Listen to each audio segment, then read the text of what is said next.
Yeah, what's up, everybody? What is up? What is up? Okay. Yeah.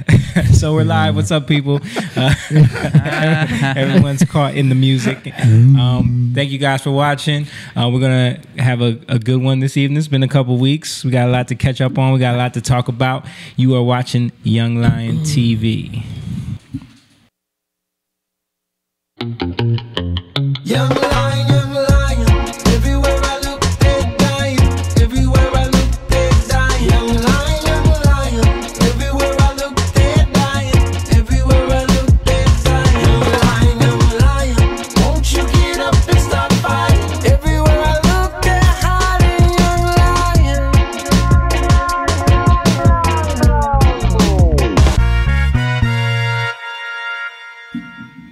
Yeah, that's right. It's another Tuesday night, and we are here at True Sound Studios in Camden, New Jersey, and we're live in the Lion's Den with the Young Lions. Of course, it's me and my brother from another mother, my half black, half Indian with the Spanish last name, Mr. James Garcia. Funny every single time. I tell you bye. AKA Mr. Build Right himself. I need the introduction like everywhere I go. It's perfect. It just lays it all out. It lays it all out. That's your whole life laid out in one sentence. It's the best. Out in one sentence. And then, of course, we got my brother, my real brother from the same mother. Hey. It's funny because Freddie says we're maternal brothers on stage all the time. He's like, they're maternal brothers. Like, no, we're just brothers, bro. I don't even know what that means. Does that mean we have the same mom but not the same dad? Yeah, Yes. I think so. Yes, that's I what it think means. so. Okay. Isn't right. So he thinks we don't have the same dad, I guess. Maybe. Okay. Anyway, You should ask him one day. I know we should ask him. I think maybe it's because like You don't look at a like- lot of people, they don't think you guys Yeah. are brothers if you don't know your family. It's true. It's true. A lot of people, when we say we're brothers, they're like, what? Yeah. Remember for the longest, like everyone knew there was two brothers in the group, and they would never, out of everybody, but there was 5 of us, and they would say like, all right, who's the brothers? And we would make them guess. They would never guess me and Yeah. Jake. It was always everyone else. It was always like combo. Pete and Brian. Pete and Brian. Sometimes Simone, it would be me. Simone and Brian. Simone and Pete. Like they would never put me and them together. And I don't think I look like anybody. Yeah. But they would say I'm Look like a somebody- Mexican. I look like a Mexican when I'm in California area. Right. If we're in Hawaii, I'll be Hawaiian. What you doing here? Get back to your taco stand. And yeah, so speaking of that, we got Simone Chang hanging out once again. What up? And then holding it down on the production tip, last but not least, as always, is Miss Rachel Rota. Why do Rachel and I always get like the most? You guys got that one down now.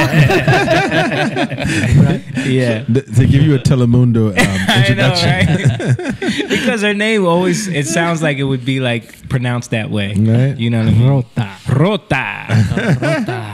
What does that mean? What does rota mean? I think the Latin version of it is related to wheel or rotation. Okay. That's what I thought. But like, so I know the Latin, but like Italian, like which is what the name actually is. I don't know. I Right. never went and like looked up like, hey, what does this exactly mean? I think I always took the Latin as far as like rotation and was like, that's enough. That makes sense. Probably something to do So, with that yeah. circle, wheel, Exactly. or something. Okay. Circle of life. Yeah, there you go. circle of life. So we're just gonna start calling you Rachel 360. That's cool. Yeah, you like that? Yo, that's her rap That's her name. rap yo. name. It's my DJ It's gonna name. be your stage name.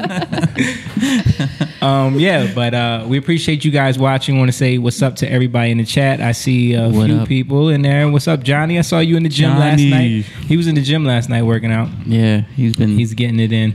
Beverly, what's up? And I Henry. saw a bunch of people. Yeah, my Uncle Henry, if you're still in there, what's up, man? Uncle Henry. Good to see you. Make sure you guys share this video so that your people see it.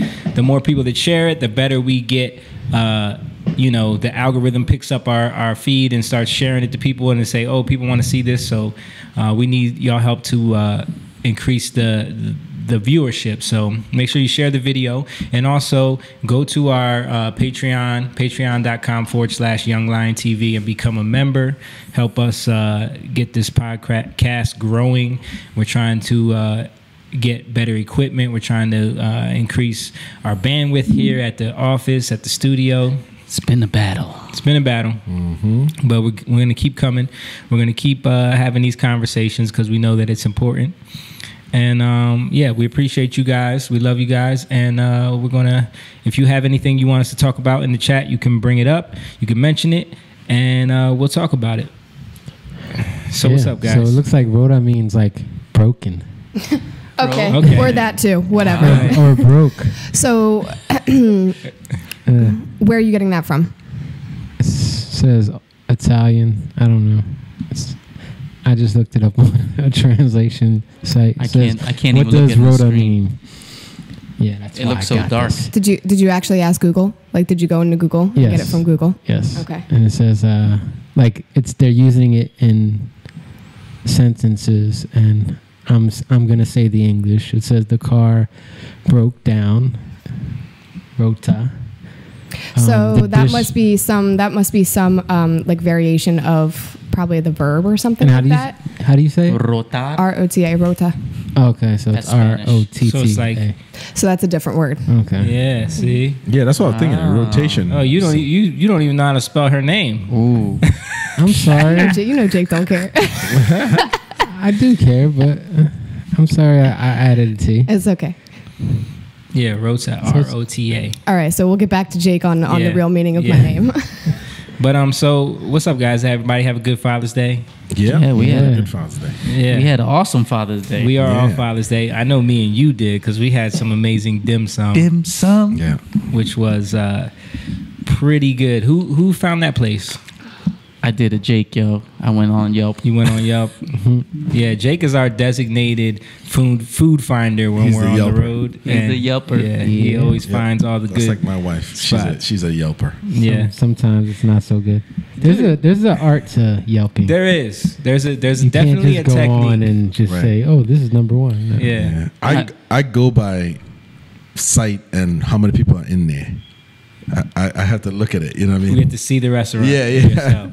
That's a good determiner too. But sometimes it can be like, Yeah, well, you guys travel a lot, so when Yeah. you're in other cities, you can't. Yeah. Let's stop again, guys. yeah, no, and then sometimes it's like you'll go somewhere and it's like a line around the corner, and then you get there and it's like a hot dog stand. And you're Yeah. like, Yeah. It's the thing in that yeah, city. it's just No like thanks. that's Hey just- man, these dogs are made special. right. Okay, Everyone saw it on Food Network yesterday, so Right. it's like Guy wow. Fieri likes this. Right, right. That's right. it. They got the best hot dogs. It's like yo, He was a hot here with dog his is a with his hot dog. tie with Hot his dogs. with his what was it? His dyed hair and his glasses on His backwards. backwards sunglasses pulled up in his And his bowling shirts. yeah, wears his bowling shirts. Do his restaurants do good? No. I feel like- yeah. No, You Are you always see sure? his restaurants no, everywhere. there's one in New York that got like terrible ratings. Oh, really? We went. There was one in like a airport somewhere, and we got something from it. And it was Mexico. Yeah, It was in you're right. Mexico. Yeah. Yes, and it was.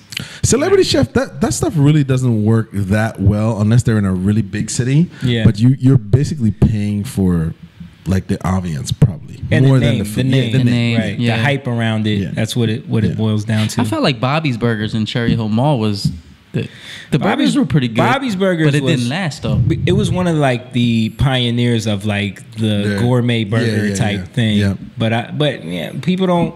Dude, people It's just- get a burger. They want a quick, cheap burger. They don't want to spend all that. You know what I Right. mean? But now burgers are expensive. Him and I were talking about that.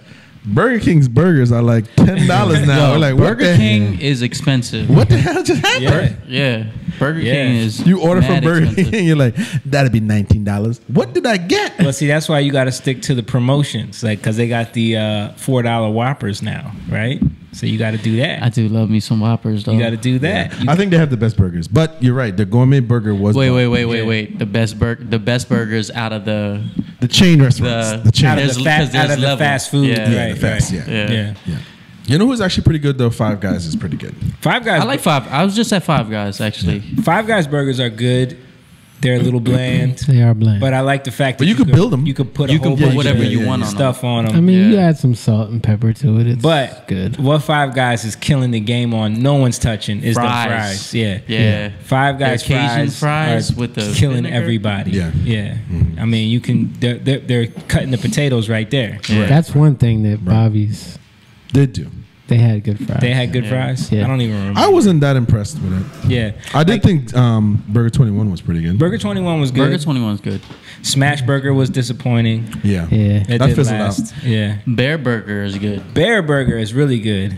But it's expensive, It and is. that's why. And they got, It's and- not even no, dude, it's expensive, and they got, the burgers are like this. Are they? To me, they the, are. the burgers that I got the They were wild good- they were the good wild side. boar Wild burger, boar, yeah. and it was Okay, thick. maybe I'm just greedy. Yeah, But it wasn't think enough. so.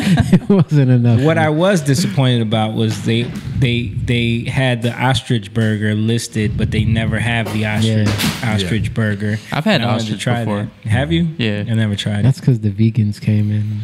I went to one of Peter those came. I went to one of those restaurants it's not even open anymore. It was on Route 70. It was a French Thai restaurant, but they had ostrich. And I remember like almost fighting with the not the bartender, the waiter. We only do the ostrich rare. Yeah, that's how they make it. And I was like, I don't want to rare. I Yeah. want to try it, but I want to try it medium. Yeah. No, trust me. I'm like, oh my goodness, really? Did you try it rare? I did. Oh, how was it? It was okay. Okay. It wasn't It nothing, wasn't nothing special? Nothing special about What did it like remind you of when you ate it? It was almost like red meat. Yeah. Like you would think that it's this was a long time ago. You know how my memory is Yeah. terrible, but it kind of, from what I remember from it, it was more like red meat than you would think, like a chicken or something. Mm-hmm. You know what I mean? Yeah. Certain birds are like that. Duck is like that. Yeah, duck is like that. Duck is like that. Yeah. I like duck though. Duck is awesome. Duck you can't eat medium, Yeah. which is weird because it's in the poultry family. Right. But, you know. Yeah. Peking duck is a ish. Yeah. Yeah, but Curry those, duck is the those celebrity restaurants always You like everything curry. That's though. right. A little curry cologne. just like you like everything with rice. Yeah. And you always want Asian food. I mean, this is not I haven't had rice people like in what a they long grew up. time. People like what, bro. You just had rice on Sunday. Oh yeah, I did. No, I actually didn't eat rice. You didn't eat none of their sticky rice with the. I tried a little bit of Okay, it. But did you have there it? you a go. little bit. I forgot. There you go. I forgot. See, I that? took a little smidge. You couldn't say no to that rice. I want that rice. You're right. Those celebrity restaurants, I think that's the whole era of like food TV though. Food Network was such a phenomenon. Like when it first took off, people weren't exposed to that. So like It became was this- Emerald, yo. Emerald, yeah. Emerald Emerald started it. kicked that off. Bam. Yeah. But he did more of the show. He was like, was it Julia Child's late 90s, early 2000s? But we're talking about like the traveling around food Right, truck, right, like right. go to the restaurant. Right. Like who did that? Right. You know what I mean? Bizarre Foods, Anthony Bourdain. Yeah. Yeah, But they, exactly. even them, like they don't really go to restaurants though. Yeah. They go to like people's houses. It's like the era of like, what's that? Like the Guy Fieri, and then they have their restaurants. Right, You know what I right. mean? So Yeah. people want to go there. Even though all he's known for is going and trying other people's shit. Yeah. Like, so We don't why even are know if he could so cook. why are Triple we D, into baby. his food? Why are I we do in- watch Triple D all the time though. Yeah, I mean, I get it. I don't watch TV anymore, but I used to watch it. I used to watch it because we travel and it would give me ideas of places to go. You're right. And sometimes I think they just do things they try to be interesting. Like I was in Austin, Texas with Shaniqua, and I try a goat burger, but that don't go. That's not like Yeah. I just tried it to. Oh, let me be interesting. It was terrible. Was it like all goat meat? It was goat meat, but it was Ground? goat meat is extremely lean. Yeah. It has a lot of fat content, but it's not the same fat like beef. Right. So it was goat meat. and goat isn't like a real like it's meaty like yeah, to get. yeah, and it's gamey. Yeah. So a goat burger sound interesting and it looked great, but it didn't taste great. It's just I only like goat curried. yeah. See, there you go. But again, what I'm saying is it was like I just wanted to try it because it was on. They just put that there, Right. for, you know what I mean? Because you Right. could tell when I said I wanted it, the guy was like, you do? Yeah. Like it's He went all the way back in that fridge and took that out. Like, He went- it was probably been sitting there for months. Nobody Right. orders it. and then smack a couple rats hey, off that Henry, thing. Henry, remember you said no one will ever order this crap? We got a guy. We got a dummy in here. He's ready to order the goat. And that's probably why it tasted like the way it did. Yeah, it's probably sitting in there for 4 years. It's like, I don't know why this is on the menu. Right? Yeah. No one orders that. Yeah. People skip right over that. Yeah, but so what did you end up doing Father's Day? Me? Yeah, I worked on my house yeah. like every day. When are you getting ready to move in? Yeah, man. Saturday, hopefully. I think I'm only gonna have Moon there to help me. Yeah, we already committed to your sister. yeah, helping yeah. your sister move. Yeah. The nomad family. Yeah. I asked Who her, Jamie and I are always the, you know, yeah, and I asked her. I said, well, "Is your boyfriend coming to help?" right?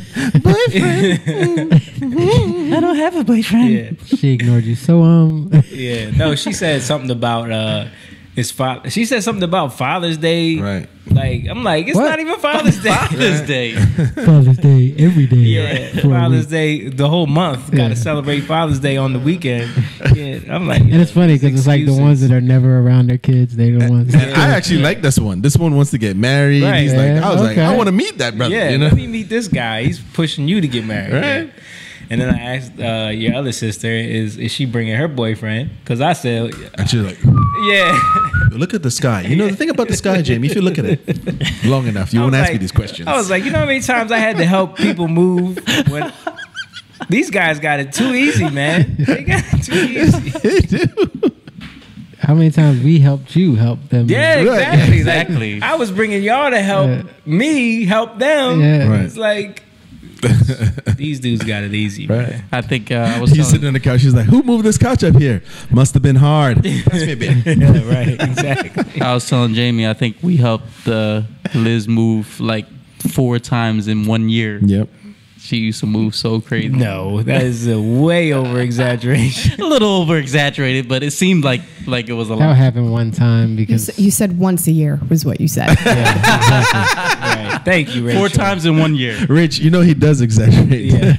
I think that what you're thinking of is there was the 1 year where she was moving out of the condo and then into the house, but she had to move back to her parents' house first. Yeah. So we had to move the stuff there Yeah, first and then yeah. move it to the house. So it seemed like twice in 1 year. Yeah. Right.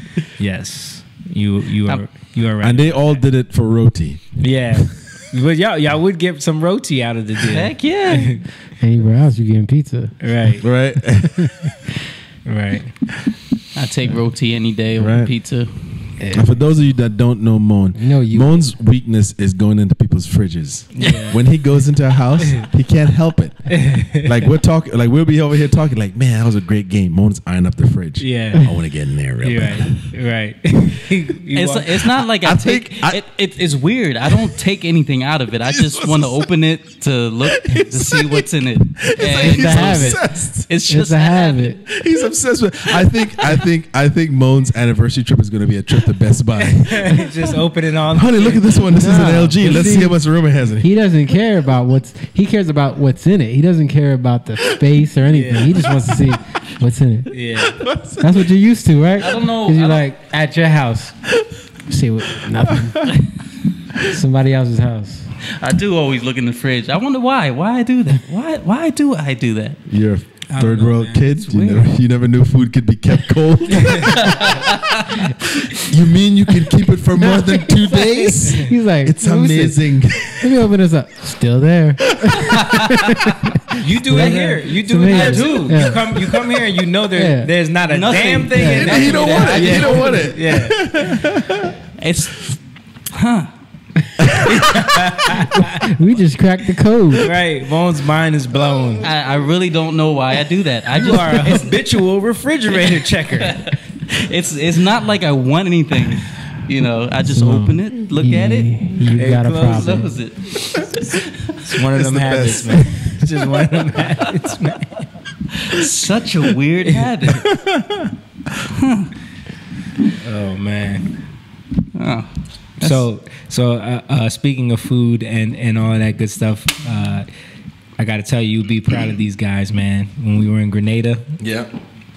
Tell me about it, man. They were like pros, man. They were like champs. Tell me about, because you know what, man? I want to plan a trip to Trinidad. Yeah. Just to go eat, like a 3-day trip of eating. Yeah. All right. Right. And I need to know. You we're we're talking talking about. I about- know you're fat. But we're talking about like no, but it's what he's saying is like he wants to go like where they can go and bring in like the fresh fish right from the water, Yes. Heck yeah. the fresh Fresh conch, conch, yeah. get some bacon shark, Yes. get like some fresh callaloo, like we had the breadfruit right from the tree Yes. and all that. Yeah, Like, to me, that's vacation to me. I want to I'm be. down. Yes. right. I'm down. And we kind of got a little taste of that in Grenada. Yeah. Yeah. From the driver. I was glad y'all was with me because otherwise I would have been by myself. Yeah, you would have been by yourself. because the Yeah. rest of those guys are not. Dude down. was cool as heck, man. Yeah, man. He took was, us to his house. Right. Where what was it? His mother-in-law. mother-in-law had like a small little shop in front of the house. No, this guy Yeah. was the cab driver, right? he was driving the Sprinter van that like he was one of the drivers that was taking the bands back and forth to the okay. Yeah, venues. yeah, yeah. So we met him coming from Technically, he was a taxi. But, Right. yeah. but Yeah. But it was like they hire guys to drive you back and forth from the hotel to the venue Right. when you travel to these places, and he was one of the drivers. Okay. But What was his name? Amoy. Well, I see you guys really. Amoy. His name Really was enjoy this man's house. What's his name again? That No, third 'cause world it's- big-headed guy. What was the guy? Something It wasn't weird. It wasn't a John. I do Yeah, remember it his was- fridge though. His fridge was Yeah, good. no, he didn't have no fridge. I probably would have looked Come in on. it if. Right, if the fridge was outside. Mo, we gotta leave. The plane is gonna take off. Hang on, wait a minute. I don't know why I like doing that. I'm really gonna search. I'm gonna ask Got to God. see a therapist now. I'm gonna ask Jesus. He's going to sit in therapy. I have a problem with opening That's not mine. people's fridges that aren't mine. No, but his name was Amoy. Yeah, Yeah. cool dude. Yeah, he was probably our age, younger guy, and He's but wanted to show you his culture. he just like connected right Your away. mom said you do it too, bruh. Who? Your mom. I do it. Yeah. I don't do that. I don't never open her fridge. What is she talking about? Is she talking about me? Yep. She said Jamie. Okay, my mom needs to go somewhere with that. Jamie. She's gonna be like Jamie. Jamie, Yeah. really? But no, I think it was because you know what it was because we were asking him questions. That's what it was. Yeah, like we picked up on it right away, and like me because I know a little bit of the culture from Yeah, you yeah, guys. yeah. So I was asking him like, "Yo, where can we And it get?" seemed familiar to you. Right, Yeah. it was almost the same. The food wasn't as good as Trini food, Yeah, but yeah. it was similar. Yeah. They eat a lot and of we the same found things. out, side note, that before, well, I guess when Spain owned Trinidad, they sold it to England, right? Yeah. England, and then Grenada. The Grenadians moved to Trinidad. Well, mostly Tobago. Yeah, Yeah. Oh, okay. yeah. So Well, most the guy told me. Yeah, that's Well, my did he say cousins. that Trinidad. Trinidad was part of the Grenada? Like it was part of that the was the the Antilles, the lower Antilles. Yeah. But that's what my two first cousins, their father is Grenadian from Grenada. right. Oh, okay. Yeah. So Noel and Ian are, Their dads- technically their dad was from born there. Grenada. Yeah. Okay. But you know what? So you guys took a chance. This guy probably would never do that to nobody else. But Right. because you were inquisitive, Yeah. and you asked him a certain thing, Yeah. he probably felt, okay, well, you asked me about that. You have to know something. I'm going to show you. Right. Right. He wanted to show you. That's what it was because we went to actually. It wasn't just like because I know, and he was telling me when we were talking too, like a lot of the bands that come there, they don't talk to them, or they just like they're too stuck up for that, or they just want to stay in the hotel. Right. But I'm asking them like, yo, where can we get some saltfish? Where can Right. we get some? And that guy showed you a great time. Yeah. Yeah. I was like, he had his aunt had a store, so he brought us there. He brought us there at like 7 a.m. Yeah. She was already making all of the Yeah. bake. And you was got already- you essentially Wait. At Yep. first, Yeah. we were like, I don't know about this because Well, maybe I wasn't. Well, I'm thinking. I already knew what to expect. But I mean, once he came, my thing was if he wakes up at 7 o'clock in the morning after he was just out till like 4 in the morning, yeah. then he's cool. You I know what the mean? culture out there, and I know that like, dude, when the sun comes up, they're They're waking up. up. Yeah. They're waking up, or they're already up. Like, Yeah. so it don't matter how late they were out. Like, you see how how early it gets dark there. Yeah. Most of them people like are winding That's considered down. night. Yeah. In the Caribbean, 6 o'clock is nighttime. Yeah. Yeah, It's it not got the dark. evening, it's nighttime. Right. You're in bed. So they get up early. Yeah, they get up earlier. So just because he was out late, I knew he was going to be up crack of Yeah. dawn. Right. And like where they live, I don't know if I told y'all that, but when we stayed in Maruga, like me and James were out at 9 o'clock at night, and you would think it was 4 a.m. because it was so dark and no one was out. Yeah. And we were just like walking through. Absolute quietness. Yeah, just Wow. Yeah. silence. And then 4:30 in the morning, 1,000 roosters and dogs barking. Right, You can't right. sleep. You can't. It's impossible. Yeah. You have to get up. Wow. So we were up with the sun. Jamie was out Not there. not impossible. I can sleep through that. So we get out. We leave the house. The sun is just coming up, and his uncle's already out there with the agouti, already skinned and everything. He ready to get it cooking for dinner for the night. You know what I mean? And he's using firewood. Yeah. He's not using a gas stove. It's like this guy's yeah. from scratch. Yeah. You know what I mean? And just like y'all saw, he gets the coconut milk from the coconut on the tree. He gets the cilantro from right in the grass. He Yeah. it's like it's all they grow it all right there, so it's all readily available. The peppers, everything. Yeah. You know what's funny is when we posted the picture of his father-in-law, was that his father or his father-in-law? His father. His yeah. father brought like some produce, and he had bananas in the truck, and I posted that story, and Alice hit me up and was like, "Oh, those are our bananas." Is it really? Yeah. Oh my gosh. Yeah, her their cousin is like They have the banana empire in Trinidad. he's like the banana king. Oh, He really? supplies like most of the islands Yeah. with bananas. Wow. And But that's what I mean, though. When I say I would like to take a trip to Trinidad, I mean I know most of you guys would be okay. You know what I mean? Oh, yeah. There, it's just like with these guys, I know. no, yeah. I wouldn't worry. I mean, I'm straight. Definitely. Are you not. straight, bro? Yeah, I'm You straight, straight? bro. So I mean, that's kind of what I would like to do because I would like to go there, literally get a place to stay and just go eat, just go Port of Spain, Yeah. Maracas Bay, and really enjoy like authentic culture. Like I don't get it when people want to go to like the Caribbean and eat burgers. Right. Or go to like a fancy restaurant. That's what Mike did.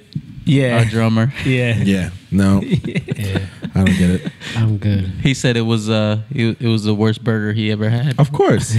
What did you think we expect? ain't You think they had? got cows grazing in the like they don't have a cattle Right? system there. Hey, Frederick, go get the Angus we have outside. Right. No, they don't get that there. Right. Yeah. I did that in Trinidad when I think I was like 19 or 20, and we went back with my cousins, and they had burgers, and we're like, in our mind, we're thinking Trinidadian seasoning because it has all that seasoning. Yeah. Where the burger is gonna be excellent. Right. Man, this burger patty was like literally that. It was the bread was huge. Right. Yeah. The burger patty looked like a slice of cheese. We went to this one place, like on the little, how they have those strips where they'll sell like the food outside. Right. So Yeah. there was one restaurant where they're like selling, They had jerk everything. chicken. Yeah, jerk Everything. chicken. Pizza. But they're making pizza, and I'm thinking like They had burgers too. They had burgers. They had yeah. gyros. They had cheesesteak. Yeah, they did. They did. Like And- who is ordering that Yeah, stuff? yeah. You know? And that's just. I remember I had pizza in Trinidad one time. I had ketchup on it. Ketchup. And I was like, why? What? That's when I gave up on it. I was like, why am I doing this to myself? Yeah. Why am I coming here? Right. Like, there's certain things that Americans just do. Pancakes, steaks, Right. Those type of things. Pizza, No one's yeah. gonna pizza. No one's Yeah. gonna touch them on that. Right. You know what I mean? Trinidadians, not for you. Yeah. Even barbecue. Yeah. Barbecue is not the same. Right.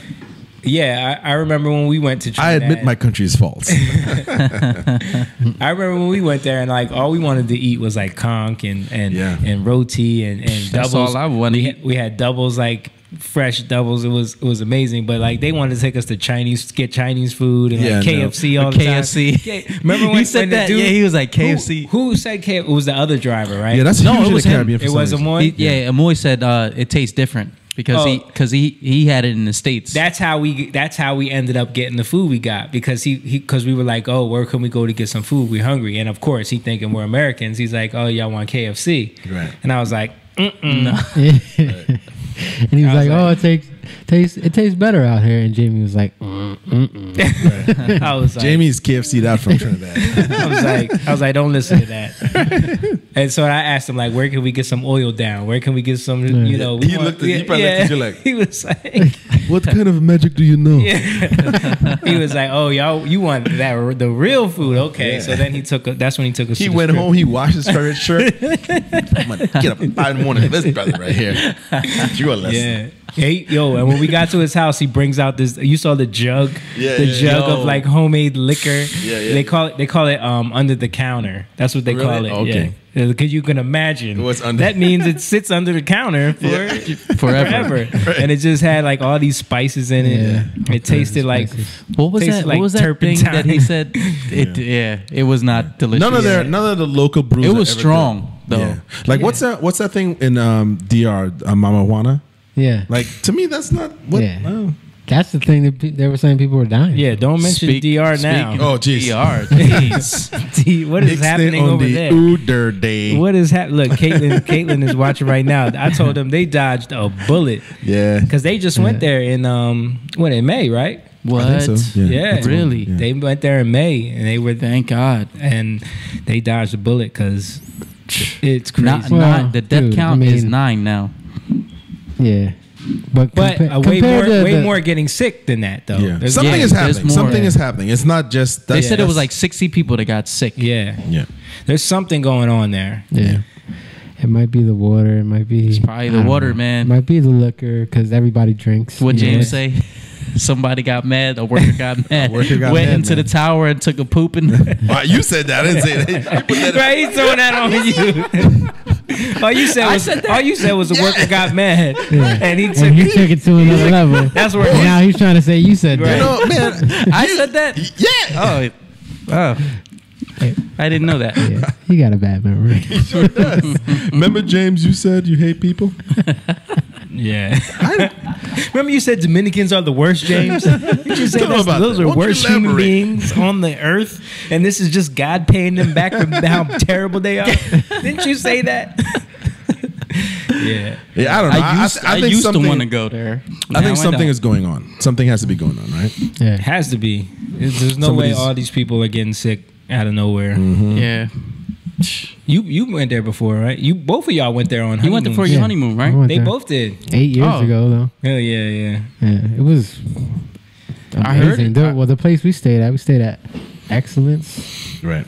Was it excellent? It was excellent. I heard Food DR was is like good. a really nice. It was really good. Yeah. I mean, I don't know how it is now. I did hear it went down a lot. Right. I think I talked to somebody that went there last year. Right. Yeah. The same, and they said, "Oh, the food wasn't that good." Yeah. Well, I mean, I think we'll all have a unique taste. Yeah. So when I went to DR for my what's that, honeymoon, I wanted to leave. Right. You wanted to go off. I wanted to. resort. Yeah, I didn't want to stay there. I mean, I was kind of tired of the restaurant. I mean, I get it. People don't feel safe, but sometimes you kind of got to take a little Gotta risk. take a little risk, man. You But gotta- the thing is don't drink certain things. Drink Yeah. things that are sealed, Mhm. right? Usually, the alcohol is they recommend the alcohol because that. the alcohol kills the bacteria. Right. So yeah. So usually, but we actually, I mean, I remember we were out in the town and I got a lobster. They call it langoustine, and it was like this big. It was huge for $15. Right. I mean, we would never have that in the resort. That's right. It would have been The resort was like $115. Everything's American. Right. Damn. But Caitlin said they missed a plane outbreak of the measles 2 days before they came back home. Oh wow. Wow. There was an outbreak on the plane, or was it? Was it? Was it on the plane? I think it probably was Caitlin? there. Probably there. She said a plane outbreak though. Hmm. But anyway, something's going down. I think it could be. So I think it's a discrepancy. Well, I know Phoebe and Ian said they are very sad because their timeshare. is Oh like- goodness. Yeah, I mean, Yeah, it is in DR, right? yeah. Yeah. So, Wow. I hope they get it fixed because that's a place I always wanted to go. Right. And we wanted to all go together. Yeah. That would be nice. Yeah. I can see it right now. If we all go on vacation, all our wives are gonna be, and the four of us, Yeah. are we gonna get in so much trouble? This is when we were in Mexico. When we were in Mexico, me, Moan, and Stan kept leaving all of them to go like play volleyball, play soccer, like do stuff that we do. No, you know what? Let me change that. Your wives will get mad. Shaniqua will be right there with us. Yeah, that's right. You're right. Yeah. James be on the sideline for volleyball. Right? Nah, James will play. I'll That's play. all. That's all a front. Yeah, I'll play. He'll play. I'm just not as competitive as you guys. No, but if we went to Puerto Rico, Yeah, that's a little different. That could be a Yeah. good trip. Too. We should do that. We should pick an island or something, some place to go. I know they were saying Puerto Rico is like since this rebuild with after the hurricane, they're trying to like put more resorts there, Right. and So you're telling me the Puerto Ricans are contaminating DR water? Yo, that would be crazy. yo, it's a conspiracy. They will brother. never know we look See, alike. what you don't know is it's a conspiracy. It's a conspiracy, brother. CON Conspiracy. How will we do it? We'll do it through the rum. Yeah. No one will know. Yeah, they just contaminated all the Bacardi. Right. Send it Send it up over there. Yeah, They got one of the biggest zip lines there. in DR. No, Yeah. in PR. Oh, in Oh, PR. wow. Yeah. Okay. Oh, okay. That was cool. I did that in DR too. That was cool. I've never done zip line before. Did you do it in Puerto Rico? No. No. No. I Zip did it line in is DR. whack, bro. That's because he was I was- with Janixa. Yeah. No. Oh, in Puerto Rico? Yeah. You gonna bring that up? You gonna bring that up? He wasn't getting no zip lining done then. That was a whole different type of trip. Yeah. I learned my lessons. Everybody learned their lessons Yes, that's here. right. Yes, that's we right. In one way or Yeah, another. I mean, dude, you were what, 19 Yeah. at the time? Yep, Like, 19. Yeah, so you're allowed to. I went have- ziplining. It's like It's fun. it's I like it. yay, and then you're like you're just sitting I wanted Yeah. to But- go faster. there. No, but I this did- one, the one in Puerto Rico, Of course he is, did. Is you start from a high up mountain, dude. It's Right. like Yeah. pretty cool. I could It see- So looks it cool. goes fast. I mean, I don't know if it goes fast. I know you can't go too fast because I did it. Probably a I did liability. it. I did it in Rachel's over there laughing. Because she just Well, knows go ahead, go that ahead. Moan's Go not ahead. going to be happy until he loses an arm. I'm just or picturing something. you like right, exactly, like doing what everyone else would, like be thrilled to do, and he's Yeah. just like, "Wah, this Yeah. is boring," Yeah. and make it go faster. Go faster. Does this have any flips? It- Any loop-de-loops? the one I did. It was in New York, in like the mountains. So it was like a lot of hills. Actually, And it was- yeah, we did that. We did one in Like It only Niagara- went- like Niagara The fastest area it or went was, I think, Maine, 35 Maine. miles per hour. But it didn't feel like it was fast though. I'm like, is this it?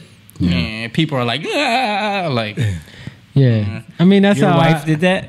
no, she didn't. Oh, No, I was about to say. no. she my didn't. wife did it, and she'll never do it again.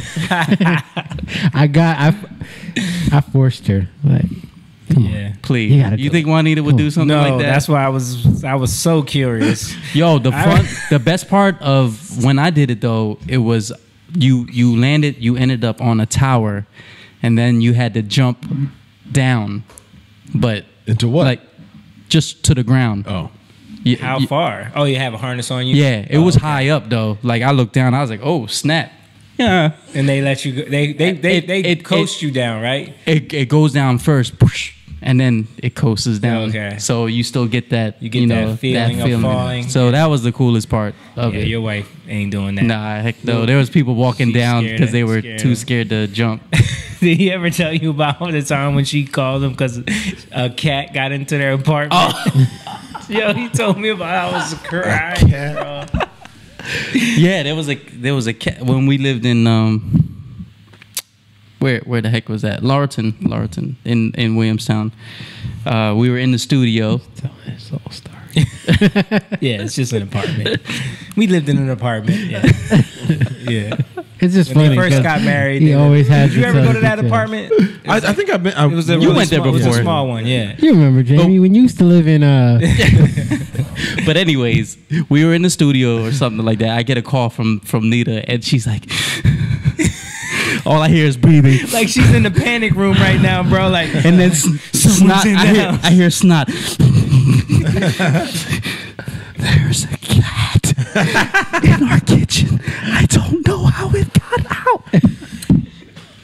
Got in. Got in. I was like, go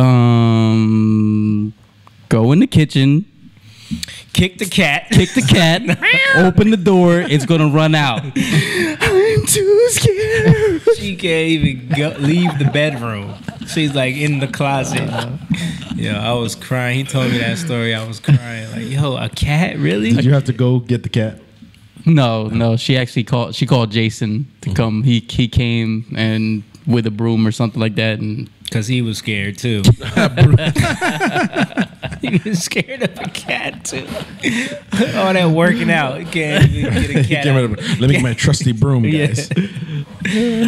Oh, we still don't know how it got in. She probably left the door open. Yeah. That's funny. So, So what do you guys want to talk about? Whatever, man. Let's get into it.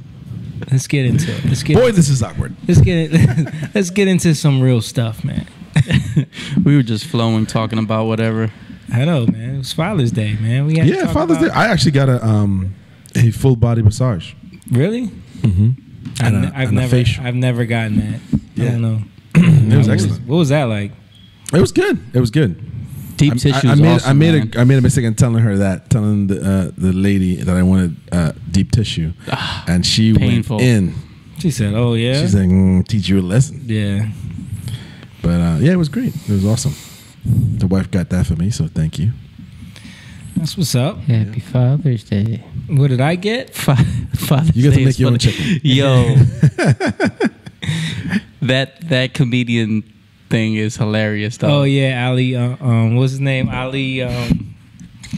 Yeah, I forget his name, but I saw that a couple years ago. Yeah, me too.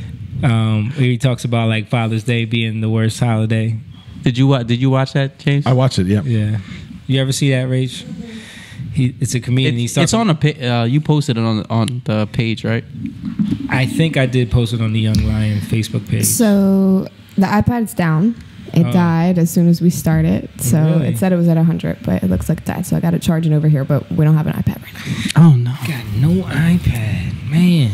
Well, yeah, there's a clip of him talking about Father's Day, about how the top two holidays in the world are Christmas and then Mother's Day. right? And so it's Jesus and it's moms. Like that's the order. He said Father's Day is number 20 on the list. And he talks about like all the other, like Halloween is number 6. So we ain't even as good as Ghosts and Goblins. And then 13 was Arbor Day. Arbor He said, Day. I don't even know what that is, but it comes before Fathers. That is true. Yeah. I'm about to look it up. Dude, Arbor. it's so Arbor funny Day. because I had to go to the mall to get Fabian a new phone, right? Yeah. So we're just watching these dads, and they're carrying all these bags for their daughters, or they're taking their wives shopping. Yeah. And like I'm hearing conversations, and they're like, "Oh, you good? You good now? Yeah. You happy?"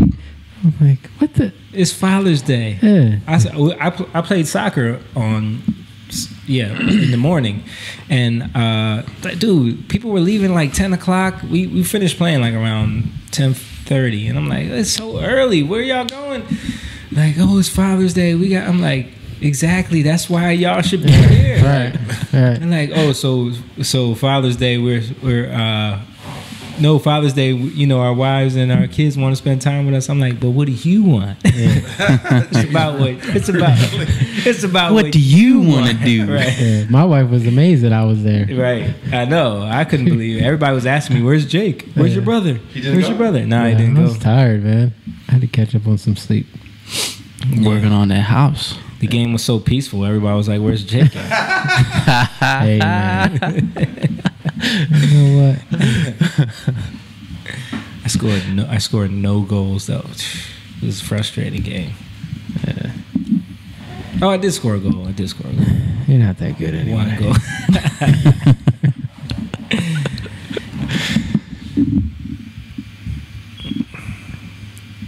going on in the Arbor world? Day. Arbor Day is a holiday in which individuals and groups are encouraged to plant trees. That's more important than Father's What? Day, bro. Wow. Yeah. Arbor Day is the day that we plant trees. Okay. Encourage to plant trees. Right. So I never even heard of it. me You either. never learned about Arbor Day in school? No. Tree Day. Tree Day. No. Okay. He probably did. He just doesn't remember. It Yeah. was a long time ago. If I don't care about it, Yeah. I don't think that's anything that we would. if it's like- not a refrigerator that I right, can right. open, If it doesn't contain food or snacks, count me out. right. Won't that's it. not- I don't snack like that though. I But just you wanna- want to. I You want to just- open you the just- refrigerator. You're And really know a that it's fat there. man in a skinny body because that's what you want to do. That's why you stare at the food all Not the time. skinny. He stares. He's like, I wish I could eat you, but I'm gonna stare at you instead. I'm just the man's man. When we would go to like do remodels and stuff, I would sit and watch him because I realized that that's his weakness, and he would like open them. he would go to people's houses and open the fridge. No. What? No. Dude, I'm about to get you on. What's that show where the Strange Obsession show? Yeah. Yeah. It would be a matter of minutes. And you know what's funny? I think that's I don't why know my why dad I do likes that, him so much dude. because my Like- dad is always in the Did you fridge. even know you Really? did that? in I people's know. house? I like. Your dad does that too? Not as bad as him, but my dad is my dad. The way my dad eats, he should be like 500 pounds. Yeah, for sure. He definitely can eat. Yo, when He's hilarious, dude. Every time I see him eat, he has his little tray. he's got dude every time He's fixing it. He's got to have his bread. He piles up a whole tray of food. Every time he eats, it's like he's got a stack of bread here, a plate of rice here, and then some kind of fruits and vegetables, and then he's got his main entree here. And Doritos. And Yeah. it's like nothing Like goes. some weird thing like Pasta and People have some weird stuff. I remember I used to crack on Stan's family all the time. His dad used to have, like, he'll have his meal, and then on the side, it always used to be saltine crackers. saltines. Yeah. It's weird. That's his dad too. He would have some if they have cricks, you know, those. Yeah, it's- What are cricks? Cricks are like the Trini version Yes. of like saltines. Yeah. Oh, okay. Basically, Yeah. or like Puerto Ricans have like those Spanish crackers. It's kind of similar for. I've never seen Spanish crackers. I don't know what they look like. They eat They them. see- Oh, those are round, the round ones? Yeah. No. Yeah, No? they have those too. Well, the round ones- The Goya round ones? I've seen those Yeah. before. Well, they're cookies, but Oh. the crackers are like just basically bigger. Biscuits, if you're British, right? Biscuits. Okay, I'm won't- not British. I won't finish. I'll just. I'm sorry. How was the food in England when you guys went? Me. The only good food in England was like other cultures' food. like we went to an Indian restaurant. We went to like what? Dave. Oh, yeah. Dave actually went with us. Dave? Oh my god! Dave went with If us. Dave says I don't like this food, Dave went with us to an Indian restaurant, and it was so hilarious because he doesn't like trying yeah. new stuff. So like the whole time he's just like everything was weirding him out, and like the way the food looked. And everything. his eyes are always like. Yeah, he's always like looking at So everything. he's like, Jay, what's that? What's that, Jay? yeah. Oh, all right. All right. So he kept eating That's the naan. right. The bread. He kept getting naan bread and eating the naan bread. Yeah. And he was like, "Man, I gotta coat my stomach before I eat this." He said, "I gotta coat my stomach. I can't be There's a eating all pound this. of dough in I can't there." be eating all this stuff with y'all. Like, yo, man, I gotta coat my stomach because that's how eating works." Didn't somebody The have to bread like? coats your stomach, gives a nice lining in there so that it can accept the rest of the food coming in. Didn't somebody run to the bathroom at the hotel? Stan. Stan did. Stan. Yeah, Stan was he like, had to- see that, Stiz? That's because Yeah, you keep that messing just- with them with that Yeah, food. that just added. Yeah, Stan had a bowel situation. Yeah, London wasn't. London, yeah, we ate at a burger place a couple times. Y'all don't get like no fish and chips or anything? Yes, We but did, that's not but- exciting. No. It's fried fish and It's fish and Yeah, chips. fries. It's like Nothing Yeah. special. it's what you expect. Right. Yeah. Then we went to breakfast places. It's like English breakfast, baked eggs beans with baked beans and a sausage and Yeah. yeah. not exciting. Okay. It's bland central. Bland Central Station. I would say Americans do the best in terms of breakfast, like their options to me. I don't know, man. French people have some good breakfast. Asians have good breakfast. Yeah, pho is awesome for breakfast. That's or gatil is awesome for breakfast. It is breakfast. See, look, you're in the box. Explain. I'm just asking. I Explain didn't to know they people ate it for what breakfast. gatil is, because you're just saying words. It's Cambodian pho, pretty okay. much. Noodle soup. What about do y'all eat babal for breakfast? We do eat babal, Which is a rice porridge. rice porridge. Remember? And I used to eat good. babal with a fried egg on top of it, with the yolk. Babal is good, man. Yeah, it is. If it's made right. I never had it. Never had that before? No. Yo, you got to make James some babal, bro. I'll make you some babal. Would it be hearing it? Remember Ray? Yeah. Was it Ray? I thought Ray. it was Twan. No, it was Ray. It was Ray. Ray was like, "What you making?" Because we used to Yeah. cook at here all the time. Yeah. and we used I was to come here early in the morning, and like we would go to the gym 6 a.m. and then we would leave straight from there and come here, and then we would make breakfast. And Moan was making babal one. Yeah, Ray was here. Ray happened to be here. He was like, "Yo, what you making, yo?" I was like, "Babal, balls. Like, balls. You want some? Nah, I don't want no balls." bro. No, I'm not trying to eat no He said, balls. and then he looked around. Would you like to try some of my chitlins? No. That kills me about people. They'll think like chicken feet. Just and all say those it, things man. are It weird. kills you about the blacks. Yeah, No, look, Chinese dim.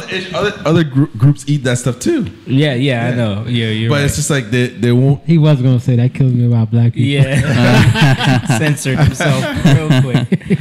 But they won't. You see eat- dim sum though, right? That's breakfast. Yeah, It's yeah. Chinese breakfast. Yeah.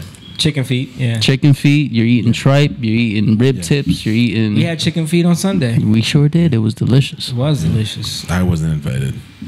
Well, because you told us you had plans, brother. We would have I invited wasn't you. invited either, James. I would have canceled those plans. It was kind of last minute. Yeah. I was supposed to go to the beach, but it was too cold.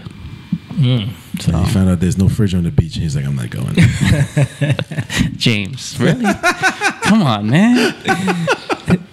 I'm gonna watch myself from now on. He's subconscious. He's gonna censor his fridge. You're not gonna be able to stop. Just Yeah. I really do want to find out why I do that. Why is there a fascination or a why? Why do I do that? I don't know. It's man. weird, man. It's weird. I'm weird. It's weird only today. You never even thought about it. I think it's funny that you check like strangers. Like you that's what you just said, right? Like if you're out on jobs, like Cole make his way to the fridge. Yes. That's Yes. entertaining to me. Eventually, would. You checking on people you don't even know. And James like, is like timing it, like how long before When did I do that, James? How long before he opens the fridge? Mrs. Vigueras. man, he got your number. At Mrs. Carmack, he went in her fridge and she saw him. She saw him. Because he didn't see her in the corner, and he's like, "Brother James, what's up?" And he walked upstairs. He came up, because he came late, and he just walked, he opened it up. He was like, "What's up?" Really, yo? You. And he just like standing there talking to me, and she's like over there. She's like sitting in the. She's like, I think he's making it up because he never told me this. why would I tell, dude? It's like, you know what I mean? Like, dude. First of all, that was the same day that Patterson asked me if I haven't had sex with a virgin. Oh, That yeah. trumped your fridge opening thing. That was crazy. I was like, what the hell is wrong with you? So I think your fridge stuff went out the window. I could just see James having to explain that to clients. Like, no, don't worry. Listen, he's not going to take anything. It's just a thing that he Literally, does. listen. He has to look into the fridge. That was a weird day. He cannot exist in a home that he hasn't looked in the fridge. Mo, If he does, listen, I assured that lady, I have 2 guys coming. Don't worry about it. neither one, look, your dad and Moan, it's like, you got to explain Mo them opens ahead her of fridge. time. Patterson has asked me, "Hey Jimmy, you ever had sex with a virgin?" Man, what's wrong with you? Why would you ask me that in front of the? In front of her? He Yo, his dad. We were we would we were putting stuff into because we were gonna go to the dump Yeah. and dump the stuff. So me and James was by the truck putting stuff in. Yeah. And Patterson was He walking screamed it towards out. us. He was Yeah. like, "Yo, James, You ever had sex with a virgin? His dad was right there. The lady was there too. Yeah, I was like, oh, I was like, gosh, dude, man. Out of nowhere though. Out of there was nowhere. Nothing that prompted this conversation. Nothing. And he got mad at me for telling him, Patterson, what is wrong Nothing with you?" prompted the conversation at all. Me and James were doing our thing, you know, putting the trash in the. What the hell was he doing? I don't was know. Was he like watching some weird shit on his phone I or have something? no idea, And then dude. it just triggered him to ask. I must ask James this question. He's got a problem though, dude. Because I remember this is when Nita was still working at Lowe's. Remember, well, who's that other girl that used to work there? Rika or something like that. Rika, Yeah. and then Yeah, Nita yeah. came, and then he didn't know that was my wife. He was like, "Yo, there was." Telling James, "Yo, there was 2 sexy girls here. You missed it." And James was like, "That was Simone's wife." He was like, "Oh, he congratulated him. oh, I'm sorry, man." 2 sexy girls there. It's like, dude, that's how you got in the mess you're in now. Yeah. Leave those girls alone. Yeah, I was just like, come on, man. So between Moan opening fridges, my dad eating up all the food, and And your dad having long talks with Romney out in the middle of the workday. I'm hanging a cabinet. Hey, brother, would you like to talk about Jesus? Yes, hang on. Son, wait a minute. He's like, hey, he's like, Gus, are you busy right now? No, I have time. Let's talk about Jesus. I used to try not. I tried not to get into conversations with him because Yeah. because I knew it was like we got to stop working. Right, It's right. not quick, yeah. Trying to get the work done. That's hilarious. Yeah, the fridge thing is hilarious. I didn't know I did that, And James. he definitely opened up my fridge when he walked in there. When I had my fridge for the first time. For real? Yes, you did. Did I? Yes, you did. You're like, ooh, this kitchen's nice. I like how he acts like he doesn't know. You went straight for the fridge. Moan ain't never seen a fridge that Listen. don't get open. What's up, girl? This is why he needs his own line. Right. His own line of fridges. Yo, I never knew you were a habitual fridge opener, bro. He breaks. You know it says. You know this. There's a saying that says you never go in another man's house. Yeah. And go in his fridge.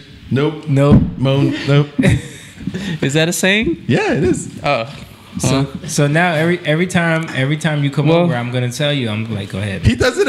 Yeah, I do it at your He house does all it. the time. I know he does, but I thought it was just because we're brothers and we're like that. But I didn't know it was like a bad like. It's You're not special. Yeah. I didn't know it was just like an addiction. It's addiction to fridges. Yeah, we're gonna get you on strange addictions. Bro. But at least he I doesn't don't take it to the- anything. I don't yeah, take that's what I was anything. He gonna just wants say. to look in You there. just Like, gotta see. Dude, because some people, I know. they will just come in. Oh, Yeah. yeah, okay. Yeah, And they then drink your just water all the go time in here. and- Yeah. Yeah. Yeah. We have No, he that. doesn't take Yeah. anything. It's just watching him, because he'll come in. He'll say like, "What's up?" And it takes maybe about less than 5 minutes before he says what's up. He talks to you a little bit, and he makes his way over there. And he just opens it up, and he just looks in there. And he just closes it, and he goes. Before he starts, he has to do that. So watching that I think it's like therapy from the trauma he went through.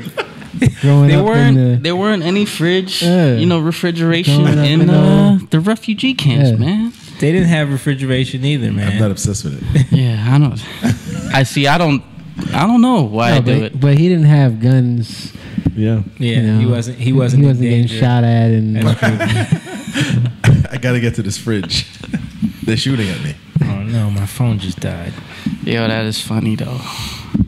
Yo, so did you guys hear about Facebook trying to do their own cryptocurrency now? No, I didn't. No, I You didn't hear did about not. that? It's called like Libra or something like that.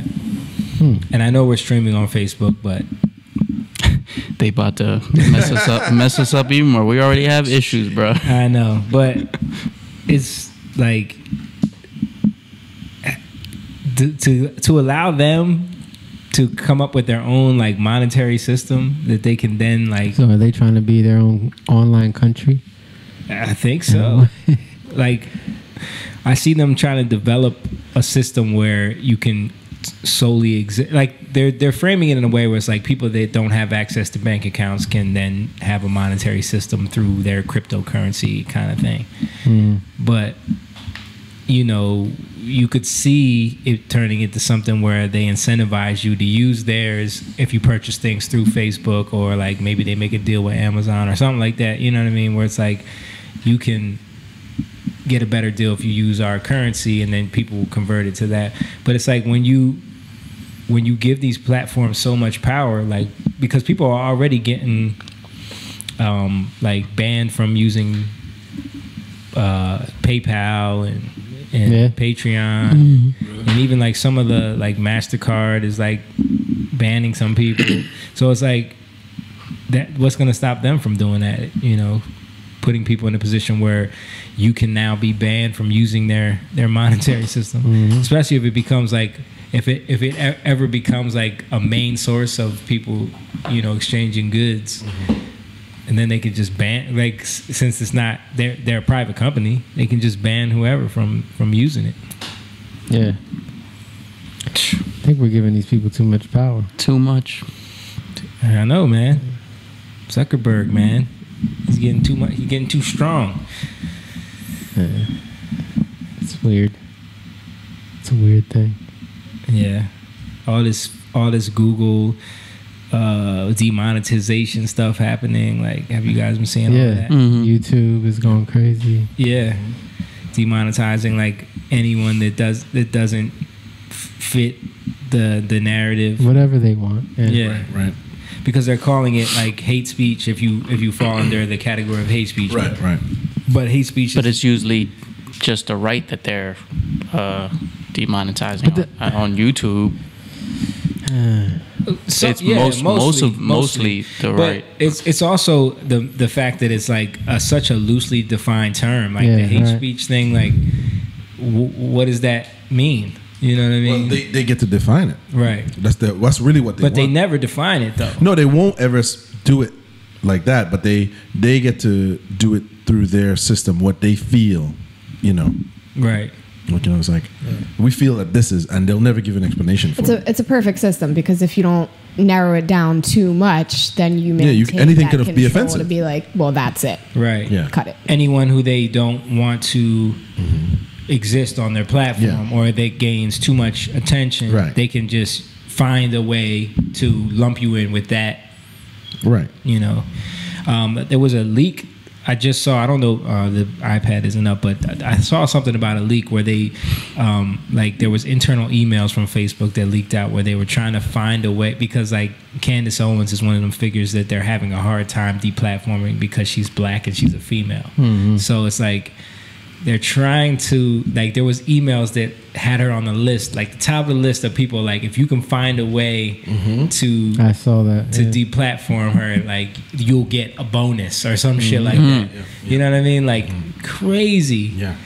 Because they just don't like the fact that she's gaining ground in like whatever Whatever she's saying is resonating. Yeah. Right, it's resonating with younger black people, like the whole Blexit thing. Even if you don't agree with it, like, it's resonating with people, and talking to people about how just because you're black, you don't have to vote Democratic, and like, you know, showing the flaws in the Democratic system, and that's having a huge impact. So they're trying to find a way to silence her now.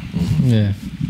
Which is crazy. Like, when you see that they're taking those approaches behind the scenes, but then well, they have to like she said, if it's vague enough where people feel that it's a kind of like a do-gooders thing, right? But then they can point and they'll be like, what Jamie said is wrong, right? And then what Rachel said is wrong, and those things they're not the same thing. But we can self-determine what we feel is wrong and tell the public we think you guys are wrong, right? And take you off of there. You know, it's crazy, man. It's getting insane though, to the point where it's like, how are people okay with this? Like did you see the Project Veritas thing with Pinterest? You hear about that?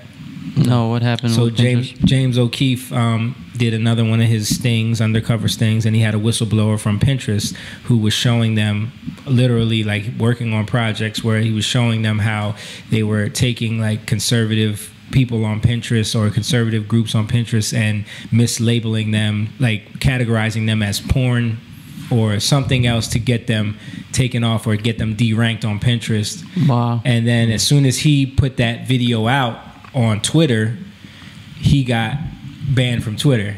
Project Veritas got banned from Twitter, and then people that reported on him reporting that got banned. You know what I mean? Or people that reported on it on YouTube, those videos got demonetized. Because it's hate speech, Yeah, apparently. right. Yeah. It's hate speech to expose the bias that these companies are having. You know what I mean? And there was other Project Veritas is always getting banned on Twitter, though. yeah, yeah. But isn't this like the cause and effect of technology?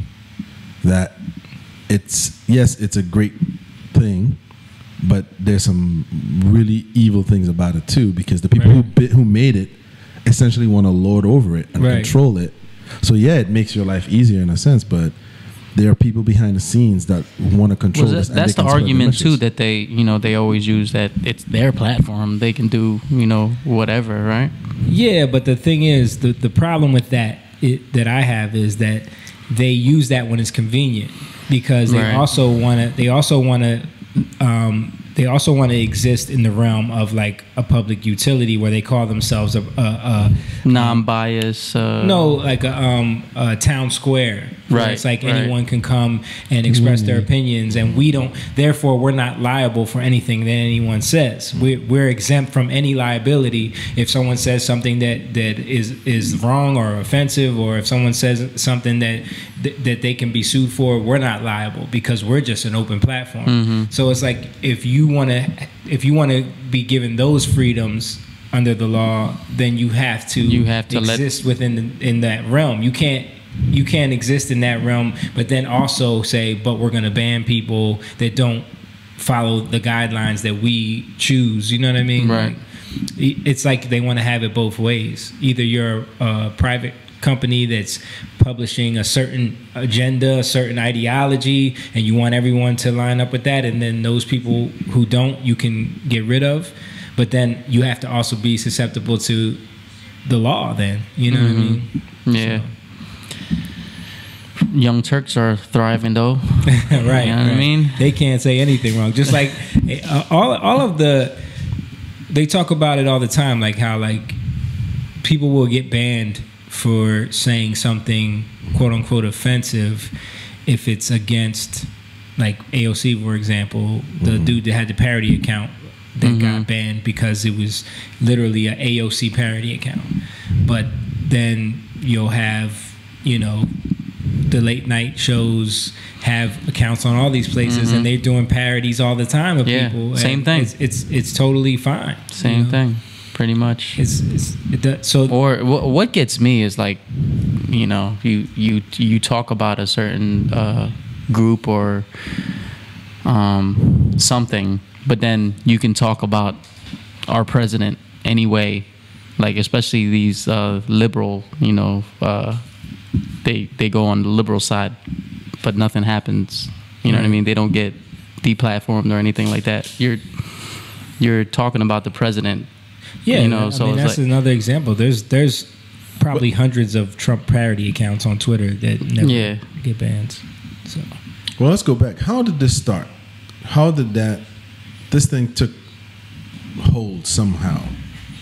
How did this all start? Because it's like the era of social media, and that changed everything. Because there was a time when politicians didn't even go to, when social media was. I don't remember MySpace having any politicians on there when it was first. MySpace is the first big one, right? Yeah, but I don't think. it was wasn't- Twitter that started the whole. Twitter and Facebook. I think Obama was actually the first one to really use Social media in a new way.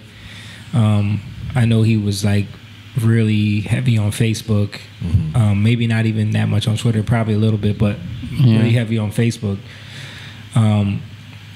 But yeah, I mean, Trump has definitely taken that to a new level, I think, and I think that's one of the things that they didn't Speaking expect. to the public directly. Yeah, that's one of the things that I think that's one of the things that they're trying to get a hold of, because it's like all of their predictions, all of their numbers, all of their polling was completely wrong. It worked, but it worked too good for him. Right, exactly. And So if we could rein this in, we got to rein it in, because that's the thing. Like, they didn't expect. I think they never expected the wave of people gaining ground through building these followings. Like all of these, like when you look at all of the main channels that are getting demonetized and deplatformed on YouTube, these huge like conservative people, Steven Crowder, 4 million subscribers. You know what I mean? Yeah. All these people, Sargon of Akkad, Tim Pool, Red Elephants, all these people have like these huge followings. Owen Benjamin. Yeah, Owen Benjamin's another one. Yeah. And they've built that up on their own. they built that up. And I think what's happening too is we live in an interesting time where people are actually choosing to not follow mainstream corporatized news platforms, Exactly. and they want to listen to maybe one or two guys, Right. and have them break it down. You know, you and I listen to Joe Rogan a lot, Yeah. and Joe Rogan has a very interesting way of analyzing topics and breaking it down. And I think over time he's built up like this awesome platform for himself because he's genuinely curious. He has his talking points, but he's genuinely a curious person. I think people are more interested in that platform. Right. But I mean, it's 100% true. When you look at the numbers of what CNN does, Yeah. prime time Versus Joe Rogan. versus Joe Rogan, Yeah. or like one of these other podcasts or these other YouTube channels, it's not even close. Right. And they don't understand. CNN is down. I think they said it was less than Nickelodeon or something like that. Yeah. And I think people are seeing that. Look, they're not having conversation. Right. They're directing the conversation. And it's not long enough for you to really get anything. And the other main reason is I think a lot of people just don't have that amount of time to sit in front of the TV and watch that. It's so easy to just tune into a podcast while you're working, while you're driving, and listen to it, and you get information that way now.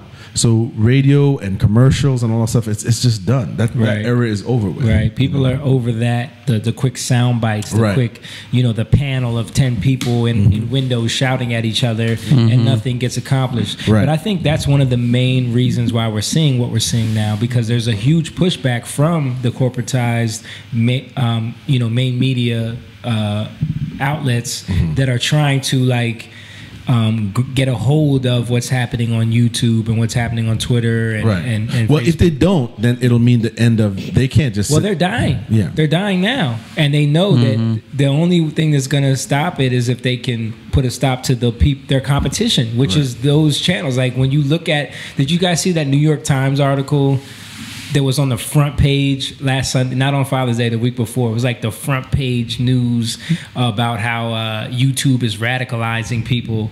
And they took like this one guy who's like, he's probably got some type of like psychological problems. This one guy who has like an anecdotal story about how like he started watching YouTube videos and somehow he stumbled upon Stephen Molyneux and Steven Crowder and Joe Rogan and who was the other guy that was like milk toast that they put on there. I think it was like Phil DeFranco. It's like he started watching these videos on YouTube and started becoming like a conservative, and then they go through like his whole viewer history and how like. But if he watches Joe Rogan, he's not. But this is conservative. The thing. This is the thing about the story is like, because the headline says YouTube radicalizes people to the far right, so people don't read stories, they read the headline and they see this guy and he says, I was radicalized by YouTube. You know what I mean? But when you really read the story and you listen to his story, it's like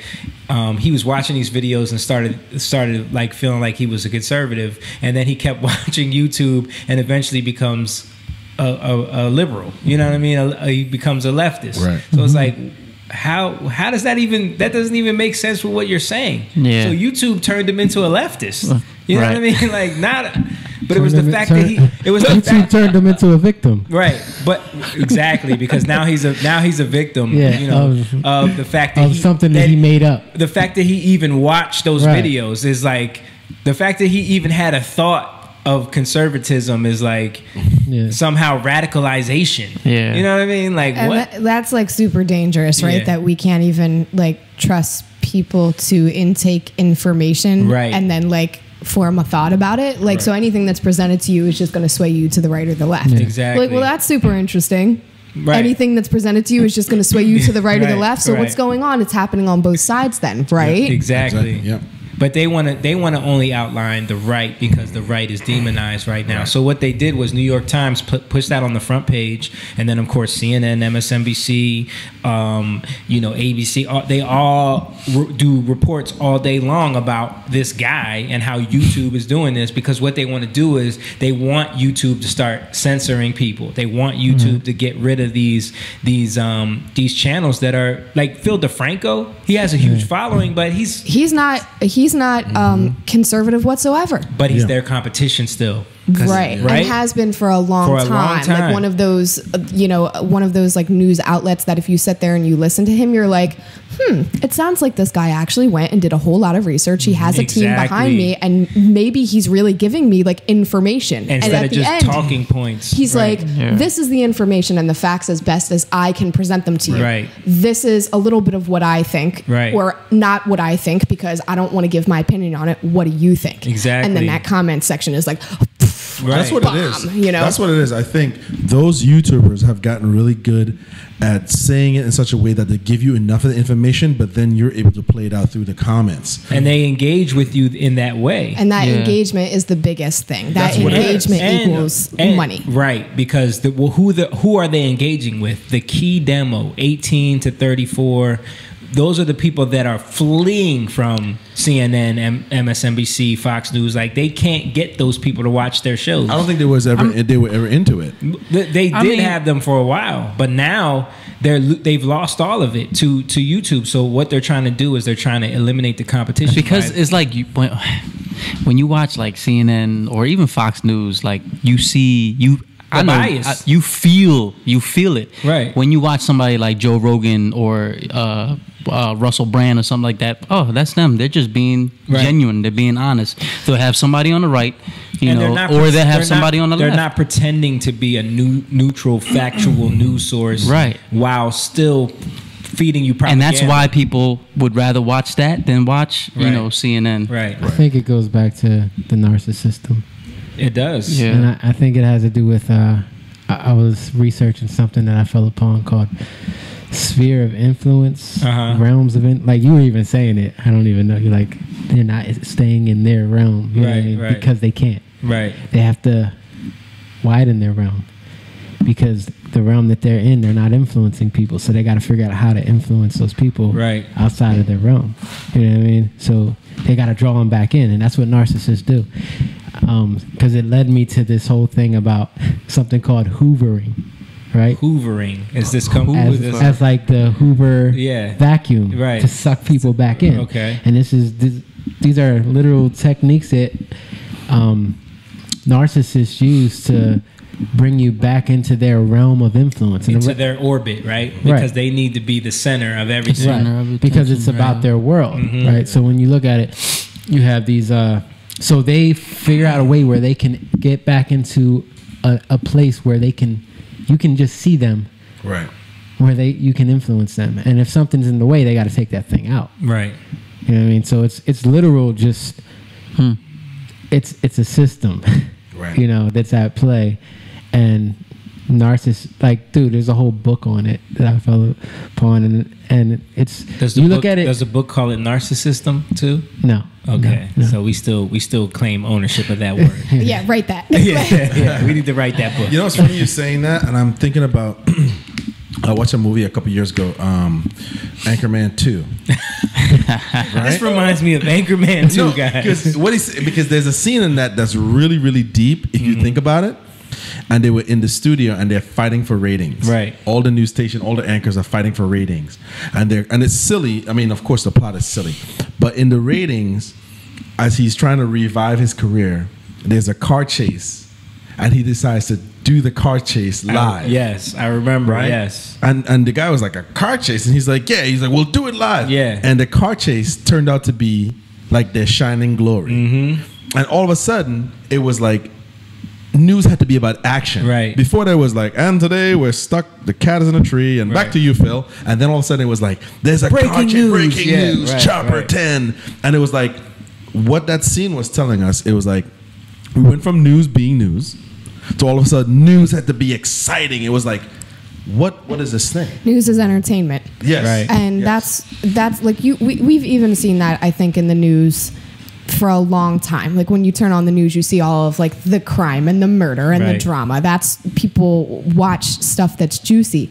But I think also, like, I think I've watched even journalistic integrity die Right. over the past 30 years, where even if you were with a certain company and you worked for them and you had a team, you as a journalist had a certain pride about, I need to do my best to be a gatekeeper. I need to Right. do my best to give you Yeah. what I know, what I found out, because was that's like a my code. job. Yeah. Yeah, Investigative there was journalism. still Right, an integrity. That's why And- remember we were watching that Anderson Cooper clip of him like berating the lady right, from Facebook. and that's a It was perfect like, example. It's Yeah. like you've clearly put your journalistic integrity on the table and said that doesn't matter, and Right. everyone can see it. right. But I think it goes deeper because I don't think it's their fault. I mean, it is their fault, but I think it supersedes them because the people who employ them are the ones that are really pushing it. I That's agree. true. You know? yeah, That's true. I agree. But I think it's this dangerous like cycle, right? Where like so you have the people who are pushing it, but then you got to have the journalists who are willing to say, "Yeah, all right, I'll take that job." I'll take Yeah. that job where I'm neutral," Right. air quotes, Right. her. Yeah. So, but then it keeps going. So you keep getting more journalists like that, and the companies keep going, and That's then how- then it's fake news. And you then- think about it, that's how you devalue anything. Right, exactly. You know, like that's how you devalue. I was just having a conversation with somebody about marriage, and I don't want to get married. What's the difference? Like you devalue marriage, and then it means nothing. Right. You know, so that's what happens with all these things. They get devalued, and then, I mean, when Like- you look at what news became on social media, I mean, we're reaping the reward of that whole system that was put in place because it just became about getting what's going to get someone to share something, what's going to get someone to what's going to give them the impulse, I got to share this. Yeah. And it becomes more and more sensationalized, and that's where you get the rise of BuzzFeed and Vice and Vox and all of these companies. They got all this money injected into them because they found a way to use Facebook and Twitter to get, it was all clickbait stuff, right? Yep. And now all of those companies are failing because there's no integrity there. So now it's like when you look at Vox just laid off a bunch of employees, Vice, same thing, BuzzFeed just laid off a bunch of people. They just struck, I think they just had a strike there where a bunch of people walked out of the building because like these companies can't sustain that anymore. Even though they've all got multi-million-dollar contracts with, like, I think NBC gave Vox $200 million, you know. BuzzFeed was, I think Disney gave them money. All of them have been funded, you know, but they were funding that false business model where it was all about clickbait. It was all about like getting the quick share. But then people started, like, there was holes in all of these stories because people started finding out like, yo, you're just lying to us. And there's only so much watering that anybody can do before something starts tasting like water. You know what I mean? It's like, this is not news. This is not, you know, you don't want to, it's like now that the morning news, like the Good Morning America, today, it's like, it'll be like 10 minutes or 5 minutes of actual news. Yeah. And coming up next, you know. Coming up next is a fashion show. Right. With- We're going to show you how to make your home sellable. Right. It's like, Yeah. this is not news. Do you wear boxers or briefs? Coming up next. Yeah. So all of that era of it is like they're scrambling because people don't have that kind of time. Plus, people are on YouTube probably watching other things. But because even those shows aren't even, they're going down. Yeah. You know, like the Good They're Morning all Americans. losing ratings. Yeah. no one is caring. No I one think cares about the that. 24-hour news cycle of It's CNN. over. And That's Fox, what I'm saying. When I That's saw what that created scene, that, when yeah. I saw that scene, I think that's what they were trying to talk about. How Yeah. it was created for You this know what's need crazy? for entertainment. I wish we had the iPad because remember that classic clip of CNN when they first got exposed for faking news? Yeah. Remember the two guys that were acting like they were in a war scene? You know what I'm talking about? Yes. It is the Yes. most. Did you ever see that? Yes, and it's real. Did you ever see that? It's a Yes. real news Yeah. segment on CNN from like had to be back in 1992. 1992. The Gulf War. It was during the Gulf War, and they were doing like a report, acting like that they were there. And you have to watch it. I wish we could. It looks pull like up. a skit. It really does look like a Dude, skit. it is so. It feels like it's on a set. Ridiculous, like, and this aired on CNN, like, because they were at a point where they needed content 24 hours a day, And it worked back then. It did. because It did. Who would have? Right. You know? Damn, I wish we could pull that up, man. Yeah, that was a good one. Yeah. But you see, like at the core of it, what's fueling it? It's something that is unsustainable. Right. You know, It's money. It's And then- greed. It's Yeah, I don't think that, people say, oh, I hear this a lot. Man, it's so dangerous now. It got so bad. I don't think it did. I think it's just we live in the age of information. Right. So what we're experiencing is speed of information. Yeah. It's not like if I didn't know, if we didn't have technology, I didn't know what was happening in Camden, I wouldn't know Camden is dangerous. I just, Right. you know what I mean? Or whatever the perception is of that place. Yeah. But the speed of information, the access to information is now, it seems heightened. yeah. You know what I mean? But that's what makes it bad too, Right. because you can all you got to do is catch people's perception with that information Right. and just twist it a little bit, right. you know, and then it goes down a weird path. Yeah. Yeah. So it's dangerous. And it builds a reputation, just like Camden has a reputation. Yeah. That it's not that bad here. We've been here for years. It's actually gotten way better. Way better. But I think it's what you're saying. It's like we are constantly bombarded with. It's just like when you look at people now. When you look at like the rhetoric of an AOC or like people of that vein now that are like the young millennials who are like talking about the sky is falling all the time. You know Yeah. what I mean? It's Yeah. because they're being told this all the time. Yeah. You know what I They mean? bought into it. So Like you have that. to Did you buy see into that rant she just did on Instagram about concentration camps? Like that we have concentration camps on the border. Yeah. This is ridiculous nonsense she's saying. But it's like the reason why she's saying that is because there was a news article where it was a clickbait article where someone posted saying that, oh, one of the facilities that they moved some of the immigrants to used to be used as an internment camp for the Japanese. You know what I mean? So then it sparks this whole thing, but they didn't read the whole article where it's like they've been using this for years. Obama used it too. Yeah. It's actually it's actually an army. It's like a army base or something. You know what I mean? It's Yeah. like it's not really what you're trying to make it out to be. But then she jumps on it. It's like everyone Because she wants it to be that way. exactly Because It fits the narrative. It fits what she's trying Yeah. to push Right. and portray. This wouldn't happen if we didn't have career politicians. yeah. This type of stuff wouldn't happen. We've talked about that before. Yeah. Like, there needs to be a revamp. Of the way we do politics, Right. Because if we set term The limits, career of politicians. yeah, the career of But I politics. think- Why are you 78 and still here? Right. I mean- why What are you why are you making They're 78 and they're still there because they've been elected to be there. Right. The people have to see it, and I think it's starting to change. It is. It is. But here's the thing: like, you see, like, what's backfiring on them is that the narratives that they're trying to push, right? They're trying to push these narratives Right. because they're waiting for an explosion, Right. but it gets diffused. Right. They're waiting for an explosion. They create this whole like a balloon. They create this whole balloon, and everywhere around it, you look at like a balloon. Inside, you fill it up with helium. It's flammable inside, but on the outside, it's fine. You know what I mean? You can fill up. If you go into that balloon like a little ant or something, you can die from the fumes, but on the outside, it's fine. You know what I mean? And so inside, you're like, oh, I'm gonna die, but on the outside, everything's fine. And they're trying to blow up something, but it just gets. It's what I'm saying is it's like a realm. It's like a sphere. Again, it's a sphere of influence, right? And you see with like the collusion thing, they tried to blow that up and it diffused. It deflated. You know what I mean? It never gained enough steam, enough hot air. But eventually, And- the situation with that is, eventually they're going to run out of that trick is going to get old, and Well, now they're going that's to try my point. They're going to try and force you. Right. You know what I mean? But yeah, but see but my point is people are starting to see this now.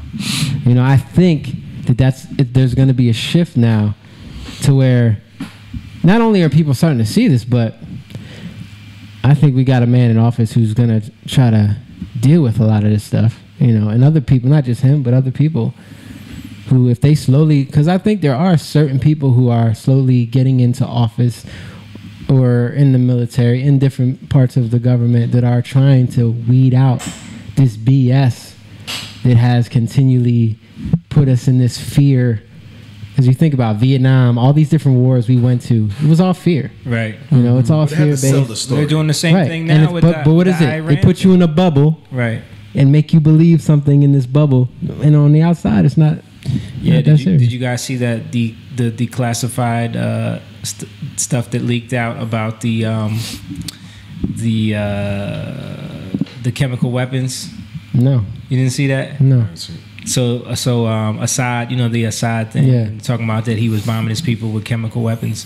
Well, there was a document that leaked out from the people that investigated that were saying that those bombs that they found were not launched from planes. They were placed there.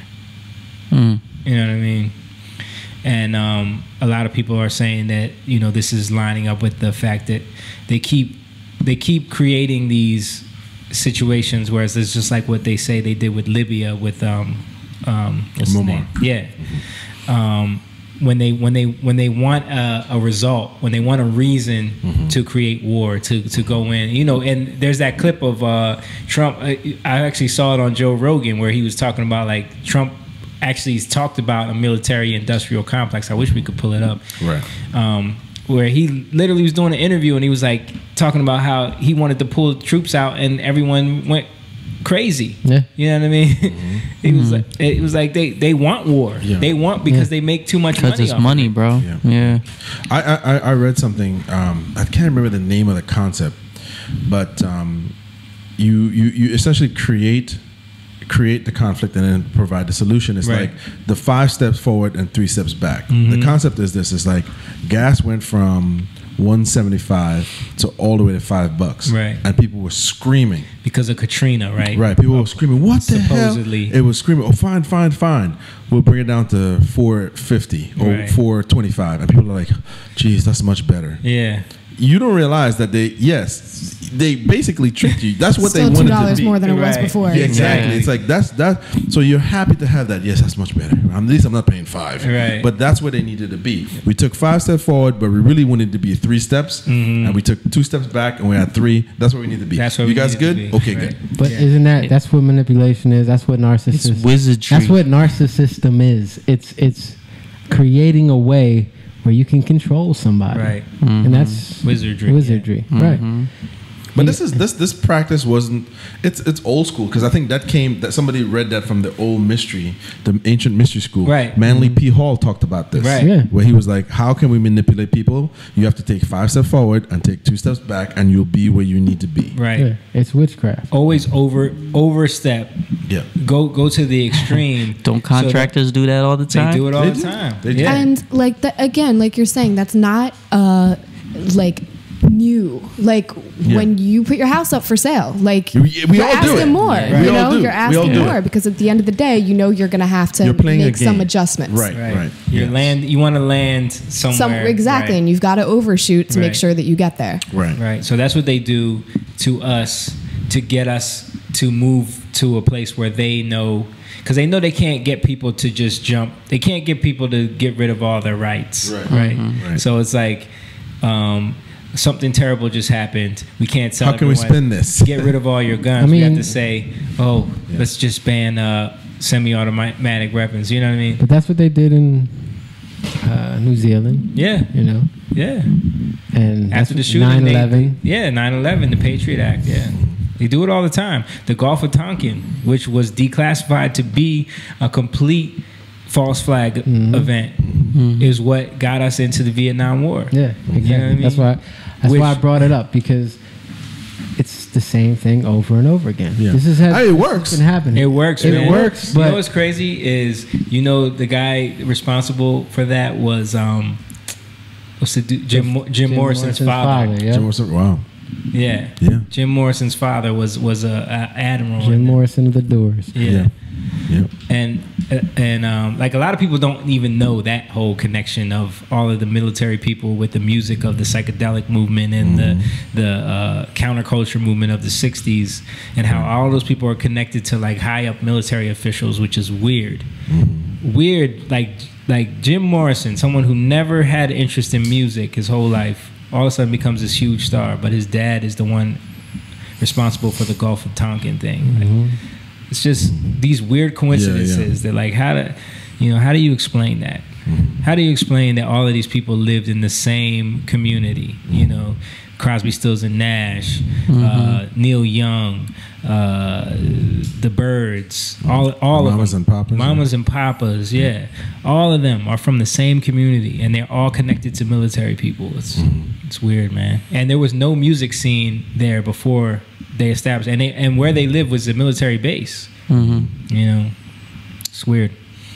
It's weird, and you think about what the ideology that music ushered in too. You know what I mean? Just the whole concept of the counterculture, love, peace, love, and drugs. And you think about like who's at the core of that, like especially with the Doors. Got Aleister Crowley, who's one of the. I don't even want to say crazy, but he was wicked. Man, Aleister Crowley he called himself. He called himself the most. The Beast. He called himself the Beast. Yeah, he was a proud Satanist. Yeah, but you see, but then people see people idolize him. Jay-Z wearing the "Do What Thou Wilt" shirt. They don't know that was one of his sayings. And to be honest with you, I think somebody told Jay-Z about that. I don't think Jay-Z knows that. Maybe now he does. Maybe now. But, I don't think he knew. I think as you climb up the ladder. But even if he doesn't... I don't think it's like the Illuminati, no. Like, but he's still a part of it. Yeah, of course, because the ideology that it ushers in. Right. What I'm saying is you get indoctrinated based on the levels you take. Right. Right? As you go deeper, you start to really consume this thing. You actually start believing it. You know what I mean? Yeah, but you're a part of that system. Right. I mean, even us. Like, I remember when we first started doing music and just, like, this, like, lying about your age. Like, just little things. Not telling people things you compromise can't tell people on. you have a girlfriend. Like, all these stupid things you do because you feel like, I have to do it. Well, what does it come down to? The reason you guys had to do that is for the love of money. Right. The love of money was, if you guys don't do this, you won't sell albums. You'll ruin your career. Yeah. So the love of money. Yeah. Did you guys want to lie? Are you guys sitting in the room like, all right, so you're really 19. Yeah. You're 20. Yeah. And you guys weren't doing that. I don't think it was for the love of money. No. I'm not talking about you. I'm talking about the people who will get ready to promote you guys. When someone sits down and says, we see an opportunity to make money, how can we spin the narrative for what you guys should be to make us the most amount of money? If I'm going to give you guys $500,000, we need girls to love you guys. And if they know you have girlfriends, it's going to hurt that a little bit, which is ridiculous. And you're 32 years old. Right. Or you can't sing, girl, that's it's like, true. But when you look at how they have that formula down, because, NSYNC, a couple of the guys were young, but some of those guys were old as dirt. The formula works. Yeah. But we're saying, I'm trying to say, and I know you guys agree with me, it's for the love of money. Right. Somebody, even if it may not, maybe you guys truly love to sing. Maybe the singer wants to sing. But you're still compromising on things that are morally don't line up with you for the love of something. I think it has to do with, like, and Burn, the song Burn. Wait, what's the first verse? All our secrets we keep beneath us, under cover of our facade. Hope no one ever sees us for who we really are. People running around in circles doing what we can to survive. Trying to live up to the image they've been pushing all our lives. So we get caught up in that image. Right. And trying to live up to it. Right. And we're already in it. Right. Yeah. We're already bought into it. The dream, the other one. Even our dreams have been diseased. Who am I? Who am I? Mm-hmm. The dream is already given to. It's like it's regurgitated. It's almost thrown up on us. Right. Well, let's go back a little bit. Let me ask you guys a question. All right. So you guys see that now, but when you got introduced to music, your dad is a musician. Mm-hmm. Okay, so your dad is playing funk and all stuff. You were into it, but not really. Right. But when was the first time you're like, I want to do this? You know what I mean? What influenced you? What was your influence at that time? The first time I wanted to do it was when I first figured out a song on the trumpet. Okay. But you weren't thinking girls and Bentleys. No. So you had a genuine love. And I think most people do have a genuine love for the craft, right? Right. But along the way, girls. Girls and Bentleys. Definitely think about it. So Yeah. think when I was in the high transition? school. Okay, so when that happened was when you do a show, right? And the reaction. Yeah. Right. see the girls So screaming. you're on stage with all of your friends. You're nervous. The song starts. You start singing, and the girls Run to the start stage. rushing the stage, going crazy. Now she just saw you walk down the hallway right. and paid you They- no they attention. couldn't give two craps about you. Right? Now, Oh, please, that's Jamie. Who right, cares? right. Then you up there, "Gah!" Right. And she's like, And it does something to you. It's like, Yeah. oh, it's power. You It's know what power. I mean? That's And- what it is. Right. And you Right. immediately get addicted to it. You so know what I mean? that's the same thing with the news, Right. right? Yeah. So they don't have the ability to sing, but they have the ability to command the crowd. Right. I can spin the narrative. You know what I mean? right. That's what I'm trying to say. Is that- I think you could take it one step further, James, because like money it's for the love of money, but what does money actually represent? Money represents power. Like so, Right. you found It's yeah, the end of that trail. Like Right. if I can control, if I can swing things my way, if I can make this all fit into my world, that's what I'm trying to do. Yeah, but and then there's another aspect Circle of it of too, influence. which what I'm trying to say is you guys see power in the first person that comes. Man, I could make you all big. I could do this. I could do, and you've never seen somebody talk to you guys that way. Right, right. So when you're young and you hear the producer or the promoter tell you, "Oh man, you guys are gonna be rich. You guys are gonna have this," and you see him kind of doing what you think is, "Oh man, he's doing his thing." Right. You like that. Yeah. Because then if I continue doing this, I could be like him. Right. He's the representation of what you want to be like. Because that's the first time you're going to see power is when somebody convinces you, you guys can truly make it. Right. 'Cause they have to That present the is in image. a place of power. Right. Right. That happened to me, real quick. That happened to me. I got involved in a pyramid scheme. And Knives. because I can't say. Is this the knives? No, it was I got involved in 3 pyramid schemes. It's perfect. It's a triangle. Yeah. Yeah. Exactly. The first one was the knives. James is a slow learner, guys. The first one was the knives, but the second one was I was at Barnes and Noble, and I was reading a magazine. And I, for those of you who don't know me, who know me, I'm really into engineering. I love cars, but I don't just like cars because, oh man, that's pretty and that's good. I And actually it's gonna get me girls. right. Yeah. I actually like cars. My good friend Dylan, he was the one that got me into automotive engineering, understanding certain things. So I like it because of that. Right. So while there, I remember reading this magazine. This guy came up to me and started talking to me, and he said, "Can you hear me?" Yeah. Okay. Yeah. You're good. He Rachel, said, Rachel just muted her mic, he so it said, sounds a little cleaner right now. okay. So he said, hey man, what? At Moon's mic, Oh, actually. so his mic is the one giving us all that Yeah, apparently. noise. Let me ask you a question. Is there a fridge up there? But go ahead. Wait, what the heck is he doing up there? You are? Oh, that was you? Okay. He's Go kicking ahead. cans. So he said, hey man, you into cars? Oh, I like that one. I said, this guy's kind of weird, but here's what he did to me. He said, yeah, he's like, yeah, I just got a Ferrari, but I don't really like it that much though. He's like, and I was like, so immediately he Right. got my attention. Especially as a young guy, yeah. I'm 19 years Yeah, old. I was yeah. like, what? You have a Ferrari? He's like, yeah. He's like, yeah. He's like, you want to check it out? I was like, sure. Dude, Dude. 19 years old. Yeah. It's out. It's at Barnes and Noble. It's a red Ferrari. I'm Yeah. like, whoa. Yeah. He's like, yeah. He's like, yeah. He's So, like, dude, isn't that every YouTube video now? Like of the marketing guy. Yeah, You ever see those?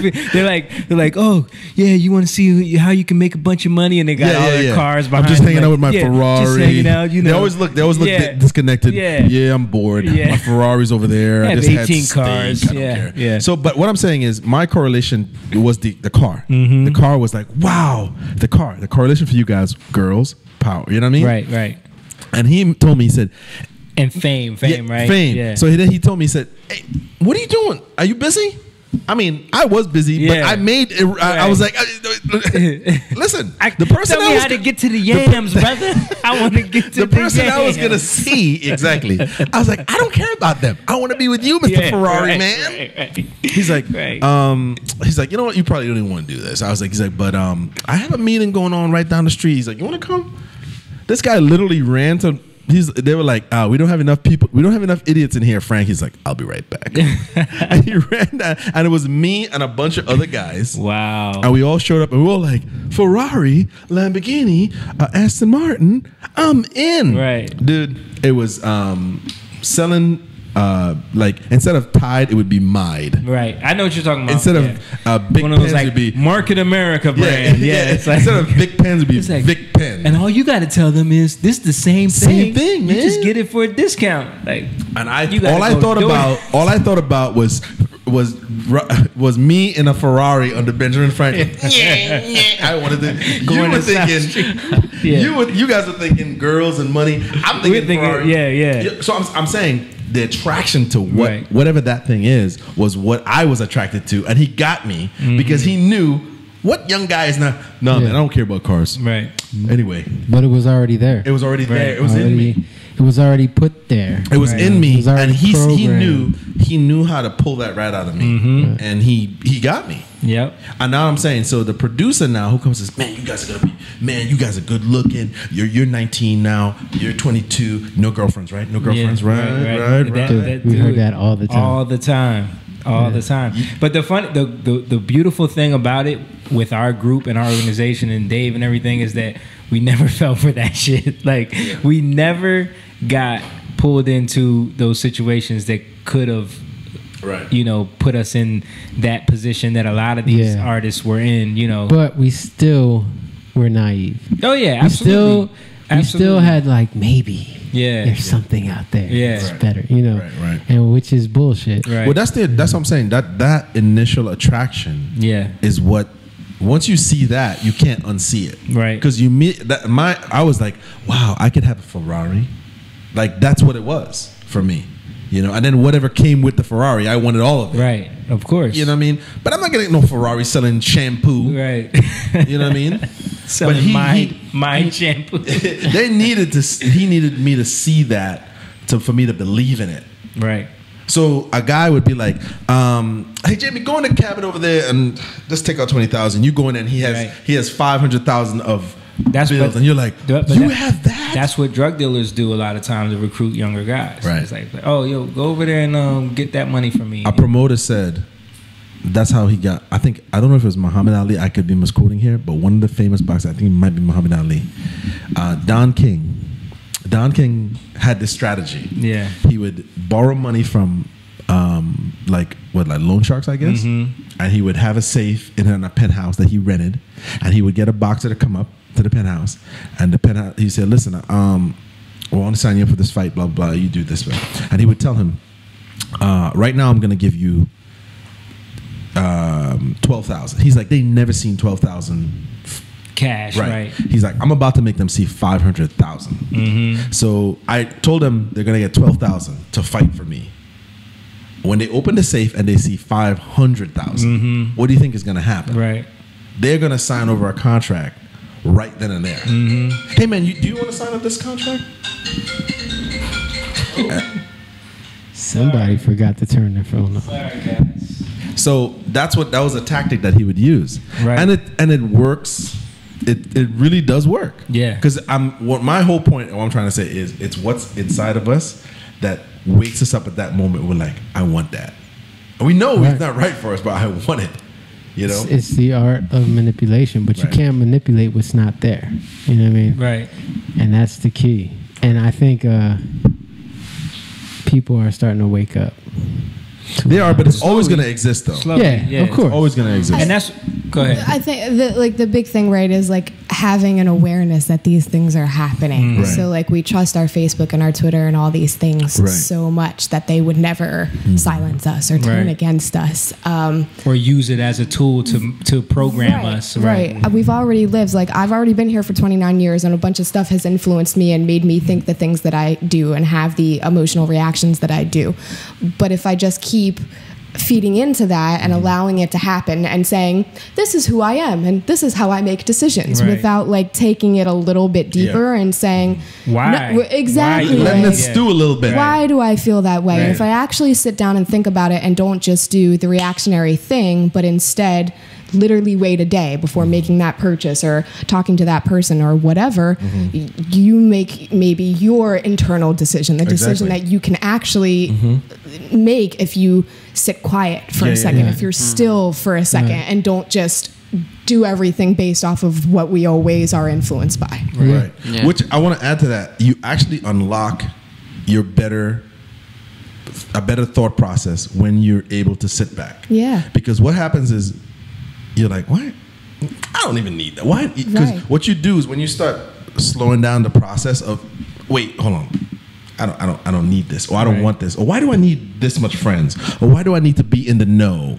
Right. Like when you start really slowing that down. Why do I have to watch Game of Thrones? Exactly. Why do I have to care who wins the NBA championships? Exactly. Why do I have to be invested? Right. You know? And am I wrong? Am I a weirdo for not being into these things? No. I'm fine without it. You know what I mean? And like not putting all of this pressure on yourself to like, well, I've got to be stronger than all of that. Like, guess what? Like, we're already here. It's already been happening. Yeah. I don't necessarily need to be, you know, like just better than it. I need to be aware that I'm having a snap reaction right away. Okay, well, take a step back. Let me actually think about it. And just like behaving like that more and having more of that mindset has definitely helped me to be like, oh, okay, I'm not just following or doing something because of whatever. Yeah. What's that, the fourth time you've knocked that over to? I was watching a commercial. I think it was America's Got Talent, right? And they had this kid on there. He was dancing, and he says, this is the clip. He says, where's he going this time? There's something spilled on the floor. Oh, that's from you. So the guy says, this kid, he was probably like 10, right? He says, oh yeah, I'm dancing for my brother because he has fibromyalgia or something, I don't remember. And then he says, yeah, because I love him so much, and you know, so I'm dancing for him. And of course people are gonna, oh, that's so cute, right? And you just hear it. They gave him that, right? And then he says, yeah, I'm just here, I just want to have fun. And then that's the commercial. And then, but it's like, everything he did was just a manipulation for the people who are watching. He's tapping into humor. And I don't. Not only that, but like, so it's if he's 10 or he's on America's Got Talent or that's the clip or whatever, like you're saying. So he's got, you know, parents and family and people who say we're going to this show. This is our story. But you know, those producers said, oh, you're the fibromyalgia dancer boy, and that's what we're doing. Or even if his parents, were watching, like you need to do this, But bottom line is he's already trained. You know, he's already mind controlled in a way. People don't look at it like that, but it is, because he's saying the things that they need to hear so that he can progress. You know. Yeah, I think that's what it is. I think if people just slow down and say, wait, hold on. It helps. Let me process this for a second, because I get calls all the time. Do you want to increase your business credit? Do you want this? Do you want that? And believe you me, it sounds great. And if I just said yes to all that, I would be in so much debt. You know, you just have to. That's how they get a lot of people, though, right? With impulse buying, or you know. I was gonna add this in here. I think I was speaking of like the desire and the need of wanting things, or unlocking things that we want. I was saying this to my wife. We were talking about birthdays and presents and all those things, because we grew up, we were acknowledged, but we didn't get a lot of things. And I was saying this is kind of where I feel a lot of young women get trapped by older men. And I saw it with my sisters, so I was able to correlate it. Now, the reason I saw it with my sisters, I saw men attempting it with my sisters, trying to attempt it. And here's what it was. I realized that when you train somebody to think that on their birthday it's a special day and you should be wined and dined and catered to, men figure out, if it is her birthday and I treat her a certain way, she'll remember me, because she's going to acknowledge pleasure and material things with me, and eventually I'll get what I want out of her. So I was saying this to my wife. I said, all it takes is this. if you're a young woman and you're working a place and there's an older man there and he wants to get your attention and he finds out it's your birthday, he'll make his way to treat you special. It's your birthday, girl. And once he starts acknowledging you, because that's what you really want, is to feel special, he'll offer certain things to you. If you fall for that, he knows all he has to do is present that I can give you presents, I can give you things. You know what I mean? What's that called? Wooing, right? Yes. Right. You know, and I've seen it happen. I remember one time I was standing there and this guy came up to, I think it's Abigail or Liz, and he basically said to them, hey, if you need any kind of bills paid, any kind of thing, I got you. Yeah. And I was like, now if my sister was the type of girl where like, yes, I love being Damn, showered. I must not give off that vibe. That's never happened to me. That's never happened to you, right? Never happened to me. And it's just how Rachel's like, where is that guy? Like, I need bills paid. Why haven't I had this experience? you don't want that guy because that guy knocks on your door at 3 a.m. Yeah, I own you. Now I need my bills paid. Exactly. and that's the thing is that once you've conditioned yourself, because I don't think a lot of younger women understand that type of guy that comes along and wine and dine you, he's presenting, just like we talked about the producer, the guy with the Ferrari, he's presenting something that you fall for, and we all do. You know what I mean? But maybe for me it was the Ferrari, maybe for you it was the fame and fortune, and maybe for her it was the steak and lobster dinner and a night in Atlantic City. But we all fall for it somehow or the other because everybody thinks they're special. I would fall for that. You do. It's just like we talked about it before. My mom with Julio, right? It's the open the car door for you, never let you. I remember used to make fun of her. Chivalry is not dead. Right, because she wants to believe that. Right. She wants to believe that makes a good man. And what is that? Romance, right? Right. And the fact that you even call it romance and like, oh, you need to be more romantic, right? But it's like anybody can do these things. Anyone can learn what that is. And manipulate Right. you to feel good and happy. Right. You know, like somebody said to me like, well, how can we make you happy? I don't want to be made happy, you know, because that's any way that happens, it's manipulation. The happiness is fleeting. It doesn't last. Right. You know, because then you're just going to have to make me happy again. Yeah. You know, and that's what, like, the whole romance thing is that. It's make me it's also happy. the cliches of like the Hallmark cards. You complete me. You this, you're that. It's like, that's not true. It's the Notebook. It's the whole concept of Prince Charming. It's like, you know, this whole idea that you need someone to sweep you off your feet and tell you these things. And for men too. Men, we do it too. Right, in our own ways. You know, we want a supermodel. Right. But we look like what we don't have. Right. You know? Right. Because we all do it. Yeah. Right. Yeah. I mean, even what you were saying, like a guy was doing it to you. It's a form of romancing. Right. Yeah. You know, it's a form of wooing. Right. You know. Yeah. Well, he came in and engaged. He already saw that I was reading the car magazine. He was like, "That's I can get that guy." Yeah. You know. Now I would fall for it if it was tools. Yeah. I see you reading that magazine, the Walt Saws over there. I'm gonna take a walk. I'm gonna come outside and look at this bandsaw. Oh my gosh, this guy has a trailer with bandsaws. Screw my baby and my wife up in over there. Yeah, it doesn't work the same. It doesn't work the same. But what I'm saying is, there's something in us.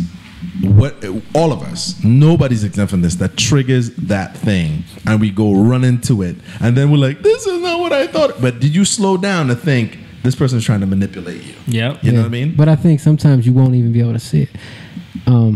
I think you have to be It comes with experience, life. Yeah. And I think you have to be focused. Yeah. You know what I mean? That's part of the human. That's the fallen nature. Because all these things I'm telling you, I'm gonna tell Sophia. Is Sophia gonna listen to me?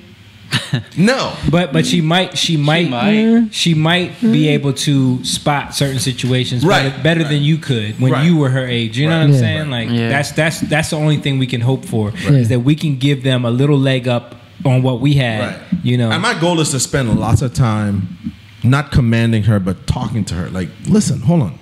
not everybody that's in 8th grade is going to be around forever. I know that society says right now. Yeah, society says she's going to be a maid of honor, and you guys are going to be in the beach in Jamaica, and she's going to throw you, and you're going to be best friends. Or this boy in and you're going to marry grade. 2 twins. I know that's what society tells you to believe. Right. But that's not going to happen. and then you're both going to have twins, and those twins are going to be in love with each other. You're going to have a boy and a girl. They're going to get married. Yeah. Yeah, but I definitely like Shaniqua.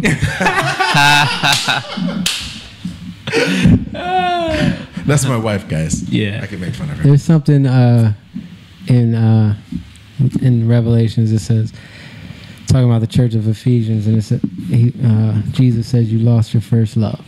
Church of Ephesus. Yeah, Ephesians, church of Ephesus. You've lost your first love, right? And I think that's kind of like, that's a key in terms of what God does with us. Because how do we even recognize what he did? Like people who have, I don't like saying Christian, even believe, but people who have recognized who Jesus is and then have sought after him, it's because he sought after them. You know what I mean? He wooed them. Why? Because they came to the realization of what he did for them, right? They saw it differently. Right. So, but he had to show them first. You get what I'm saying? And it's that wooing that changes things, that we go and chase after that because it's valuable to us. And it changes our whole aspect of looking at life. Right. At everything we see, you know, but it's a slow process because now we're like in this marriage. We're like, well, I want you to wine and dine me. I want you to do these things. Right. You know what I mean? And spice things up. And he's like, that's not real, right. You know? And we're like, but it's real to me. Right. You know? And no, that's not real. So we have to learn and we have to trust, you know? We all have these things that have been portrayed to us or presented to us, and then we craft a certain thing in our mind of what we want out of it, and we never stop to analyze why do we want it. Right. I do to myself. I spend a lot of time by myself because I'm usually working by myself or my dad is doing something else, and I often ask myself, like, why was I so attracted to the nightlife world? Right? And I ask myself that because I spent years in that world. And I didn't reap the reward. I wasn't sleeping around. I wasn't doing coke. I wasn't doing. So it's not like I reaped the rewards of what that was. I was just there, and I was like, why was I there? And I think why I was there was this: I wasn't necessarily a popular kid in high school. I was an average guy, but once I started dressing nice and I started getting attention, I was like, I like this. Right. And I used to wear the fedoras, and I used to be unique. And I realized it was a form of peacocking for me. Right. Where it was you found the power in right, because I wasn't able to express myself in high school. Right. But I was able to express myself when I went out, and I chose where I went.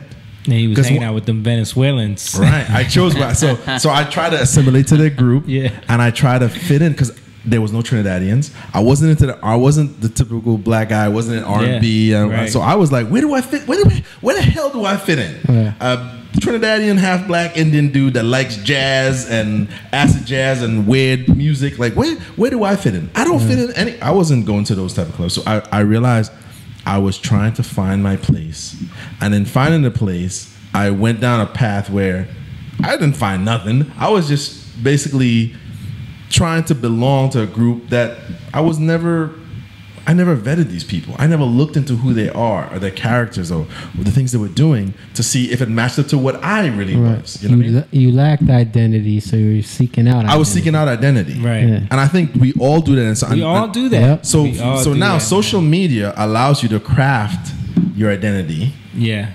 Right? And then you could, because when you go out and you meet these people, I'm telling you, I've met people who on Facebook, oh my God, you should look at them. Right. Boy, oh boy. I mean, they're special. Dude, they got quotes, they got stuff, Yeah. they're taking pictures. You meet them in person, you're like, what the? Dude, we've experienced that for years, even in the MySpace days, where you would have people that they're the first one to comment on everything you post. Yeah. They always got something to say. They're super like excited about everything. I can't wait to meet They you. come to a show and it's like, who is this person? Yeah. They have no personality. So weird. They're very awkward. Can't even have a conversation. Right. You know right. what I mean? Like, and that was the opposite for me in that because I was shy, and then I realized, holy crap, I do have a personality. Right, I am right. funny. I'm getting Right. people to laugh. Right. Because you got to remember, my dad told me stop doing that. Right. Stop being so silly. That was toned down. Yeah. for a So while. once I realized I do have comedic timing and I can laugh and I became the center of attention, and I was like, I like that.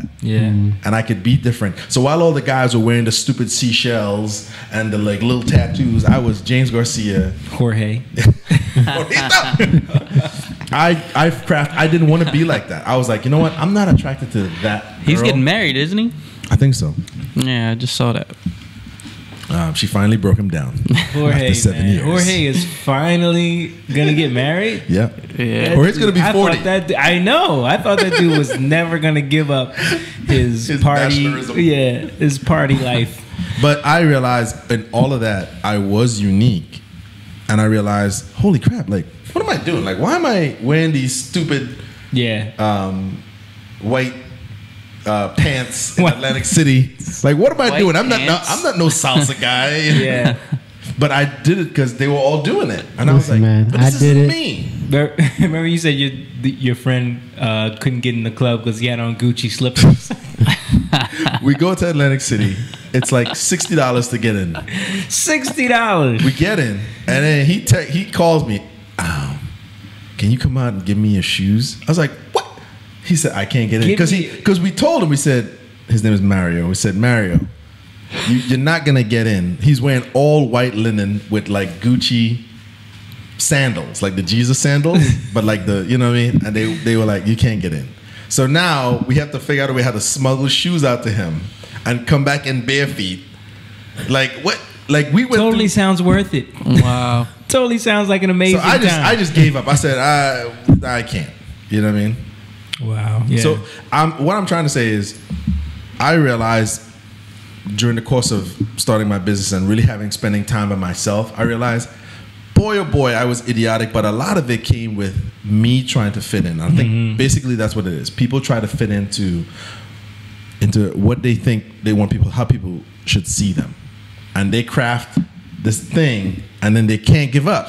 Yeah. They have to carry it through. You know what I mean? And I think a lot of times it's even deeper than that. It's like when you grow up in a certain culture, you're almost told that you have to be a certain way. Right. And you have to fit in certain ways, right? Right. You have to know. You have to be up on that. Like, did you guys see that clip about Tim Allen being accused of being racist? Like, they was dragging him on Twitter. Black Twitter went crazy on Tim Allen. Tim Allen from Home Improvement. Yeah, well, they're promoting the Toy Story 4 movie, Okay. right? And him and Tom Hanks are going around. You know how they do those press junkets where they get interviewed by mad people. So one of the guys was black that was interviewing them, and he, like, for some reason, I wish we could pull this up, he decides, all right, I'm gonna test y'all black card, and I'm so you're playing spades. Your partner got 4 books. You got 4 books. In a possible, do you go 10 or do you just play it safe and go to 9? Like he hits him with that, right? Right? And like, so James don't know it. James don't know. Right. So Tom Hanks goes, oh, I'm going 10. You know what I mean? I'm not going to play scared. Like he's all about it. Tim Allen is like, I don't know what you guys are talking about. Right. Like he's basically like, you guys are speaking another language. Yep, right now, that would be me. So they start saying that he's racist because he doesn't know how to play spades. What? No, there's got to be more to that. No, I'm Really? telling you, like that's the story. Moan has called me not black many a times Because you don't play spades, right? Right. So he's That's not racist true. towards me. yeah. That's not true. Moan is blacker than me, by the way. You say that He about me. definitely is. He definitely is. Mo knows all the black stuff. I don't know any of those things. But I mean, that is a thing where it's like black people know how to play spades, right? Right. But Yeah. how is someone racist because they don't They know don't how know to how to play play spades? but they don't know how to play cornhole. Right. Exactly. Yeah. So now you gotta know how to play what. But it's like if you ask the black dude, do you know how to play Parcheesi? You know what I mean? It's like, what the I don't need to know how to play Parcheesi. Yeah. So, I think that it's the age of heightened sensitivity. right. It's like stop it. Where, Well, but heightened sensitivity where you wanna. Yeah. The point I was getting at is that, like, if you're black, you have to know how to play spades, right? If you're black, you have to know, you know, the top. What's your top 5 rappers? What's your top 5? Like if you say if you're black, right, and you say, I don't listen to rap. It's like, what the hell? Who? Huh? No, you're immediate trigger. Yeah. So it's like there's certain things about culture that says that you have to fit in certain boxes. You know what I mean? But now I'm like, I say stuff on purpose just to get people mad, and then we can talk about it. Right. And then they're like, oh, all right. Like, then at first they're very like, you know. Like, in what way? Give an example. You do it to Ray. Yeah, I do it to Ray. Get Ray upset. Well, Just politics. just like little things people will say, you know, and I'll just say something. I don't know. Like you did to Kyle when he was on the podcast. Yeah. I remember that. That was hilarious. Which part? Because I don't. Multiple times. So, like, he said something like, remember, he was like, he said something about George Soros, and then you start going in, we started talking about George Soros. Or he said, I don't know. It was just like he would constantly say something like. Somebody talk, like when we were at the Super Bowl party, and Nana's brother was talking about Jay-Z. Jay-Z and the whole thing with the guy who I don't know. Travis Scott. There you go. Yeah. And I said something about Jay-Z just because I knew he was. I knew he was going to have a reaction. We're talking about him not wanting to perform and Jay-Z condemning him to do it. Jay-Z condemning him for performing at the Super Bowl. Right. Yeah. We said we Jay-Z's were making. Yeah. It's like, how you going to tell him not to make the money you made selling the same? Not to take the approach that you took. Like, you totally sold out whoever to make money. You know what I mean? You didn't have a cause. You were talking. You were talking about drugs. Talking about drugs and women. And totally, you know, feeding the culture. Right. And it's not like you're a reformed man. Right. You know, like, no, there's not enough evidence to show that. You know what I mean? Like, you're just a rapper. Right. You know I mean, whatever. Because it's easy to just be in society and then be like, okay, I'm good. Okay, I'm all right. Do y'all understand what I'm saying? Like, to be around people and then be like, all right, I can fit in right. I'm safe here. Yeah. Let me get it. I'm in a safe space. Right. I'm cool. And all you got to do is play that role.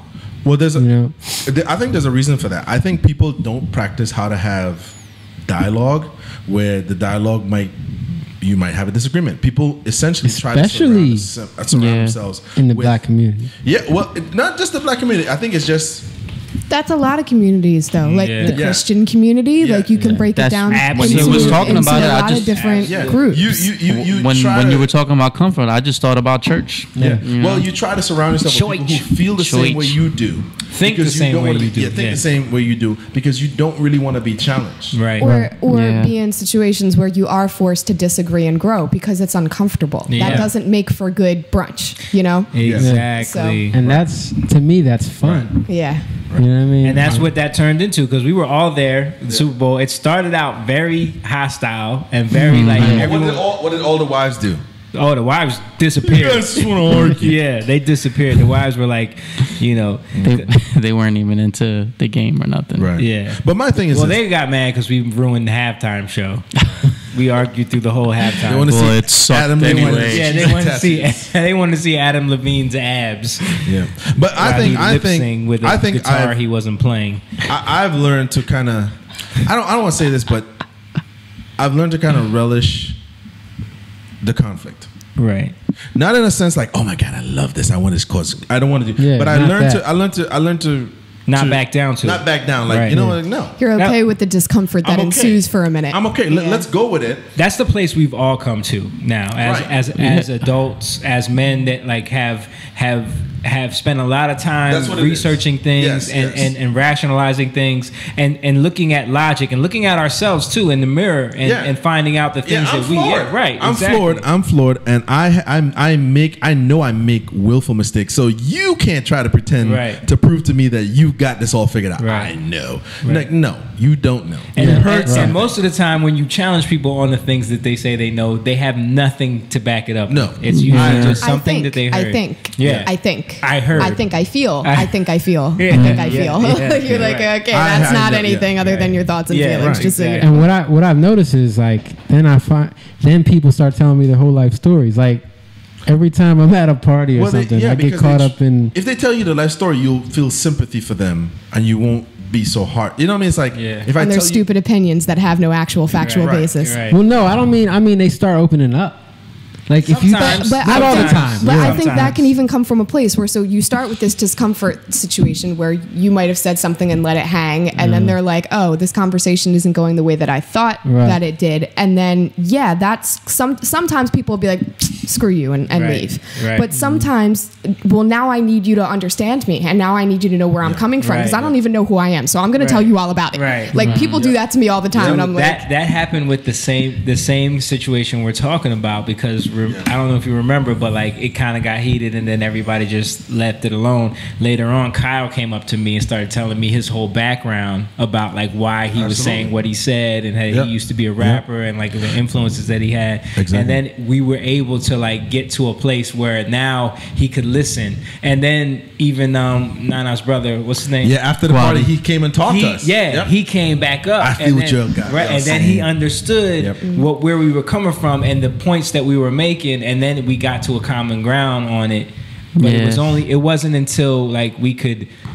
Sometimes you have to be willing to risk the argument and the discomfort to get to a place of dialogue, true dialogue, Right. so you can share these ideas. Right. And there has to be some kind of trust. Right. So, like, I think that's what that is. I think when people start opening up more, they are trying to establish a realm of like trust. Like, Yeah. okay, I'm telling you about myself. I'm looking you in the eye. I'm gauging your reactions and how you're thinking about me.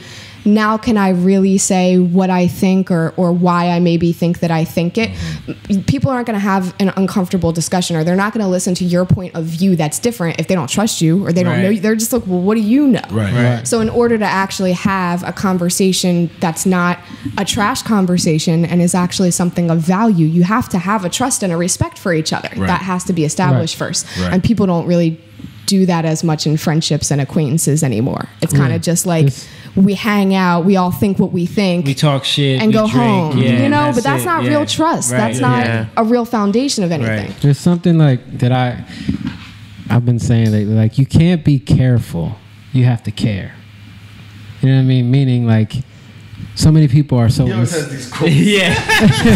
Say Jake got all the t-shirts. I gotta start writing everything down. We gotta get these t-shirts going. no meaning like you can't you can't like be I don't want to, you know, You don't want to I hurt don't wanna somebody's hurt your feelings. You gotta care, and the care, like it can be abrupt. Yeah. It can be a Tough little love. forceful sometimes. Yeah. And of course, you're not gonna do it to everybody, but when you care about somebody, or you might not even know them, but when they say something and you want to show them that hey, I care, you might say something a little abrupt, and you're not cautious because you're not going to get anywhere if you are. If you're too insecure about where you stand, you can't make any headway. I think that works as long as there's always love behind it.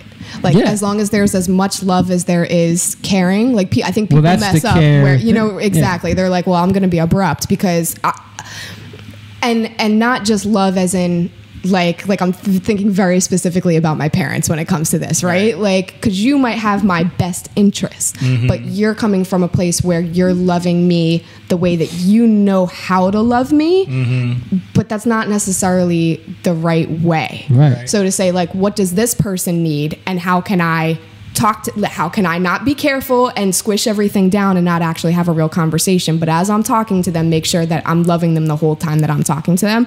That changes things. But what you're saying is very key, because that's the whole, you don't care. Like in terms of, all right, you care for your own reasons.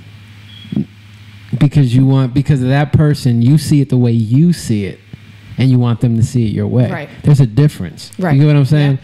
I mean, spiritually speaking, if we care, it comes from a higher purpose that we extend. It's not because we read something like, well, this says this, so we have to do this, and that's why I'm saying this to you. Right. That's not the same. That's you still analytically. Right. Yeah. You're still in an insecure place, in an unstable place, because you don't know if that really means anything. One thing I want to add is, I have noticed this. Everybody does some form of peacocking, and because intellectualism, I love that one. intellectual, It's a real thing, man. No, I know. It's a real Yeah, thing, yeah. man. But it's right? just But intellectualism or pseudo-intellectualism has replaced physical peacocking now. So where people want to prove to you how much they know. So what I've done, I've had to actually slow down because I realized, and I actually learned this from my friend Chris the Atheist. Chris the Atheist. Chris the Atheist, we would always argue. He said, James, I love you, man. He's like, you're a genuinely passionate guy. He's like, but you really don't know what you're talking about. He's like, I would love to have this conversation with you. He's like, but you need more facts. right. Because at that time, 22, 23 years old, I would come with passion. Yeah. And you don't understand. And in church, and man, and I'm going to tell you this. And I would start repeating You had the fire. what I heard. Right. Yeah, I had the fire, but it was like Holy Ghost was in him. right, but it wasn't really a fire. It was like a little. It was like a little match. I'll be right back. What did you say? You know. So I gotta get fuel again. I need to get so reinforcement. when I realized, I was like, when I got angry, I was like, you bastard, what do you mean I don't know what I'm talking? But I realized he's right. Yeah. I didn't know what I was talking about. I was just passionate about something I heard. So in the age of intellectualism and pseudo-intellectualism, it's, I want to tell you because I was raped and I was abused and we hear, whoa. Listen, we're just talking. Don't tell me your life story. I want to hear your life story eventually, but let's get through this first part first before you go so deep, because you're trying to win me over to that you're trying to prove to me like you need to believe me because I've had a traumatic experience. Well, Right. sometimes let me hear the whole thing first before you go that deep with me. And I realized I need to shut up and listen to you and hear where you're coming from. So then that way I can figure out what you're trying to do. Because sometimes you're trying to win me over with emotion. Yeah. You're trying to win me over with emotion. That's like- usually how it goes, first and Right. foremost, because that's the way you can win people It's over the trump card. quickly. Yeah. Right. Yeah. So I had to slow down and be like, okay, emotions. Like let's figure out. You're trying to tell. How am I playing into this? Because then I want to tell them my sad story. Right. I'm like, I'm falling into, and then there's a big. We're not getting anywhere. You're just Right. telling me what happened to you. I'm telling you what happened to me. We haven't learned anything about each other.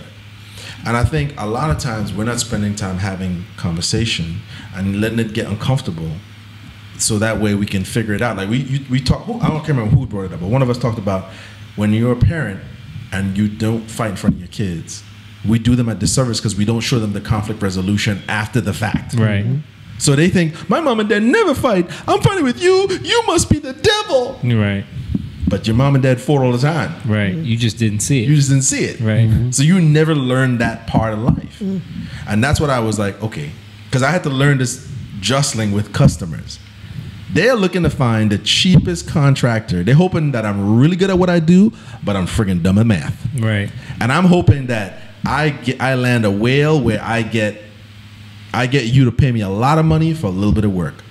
And I told you before, I said, I say that to them Friday. I said, you want me to do this as cheap as possible, and I want to do it as little as possible and get the most amount of money from you. Let's meet in the middle. I give you great service, you get a great product, and you get paid me for my service.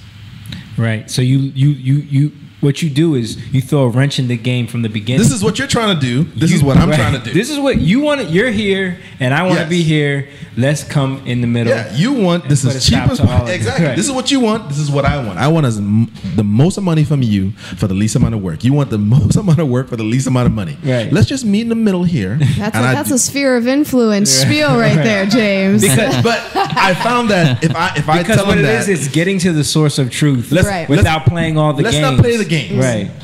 James, how much would this be if you did that and I did this? And then I'm trying to think like, okay, how much can I charge into this? Yeah. Because now I have to think of all the running around. So I don't want to play those games with you. Let's just do this. And if that's a on the table thing. If they can't get to that, you're wasting my time. Right. Right. You know what I And mean? that's great.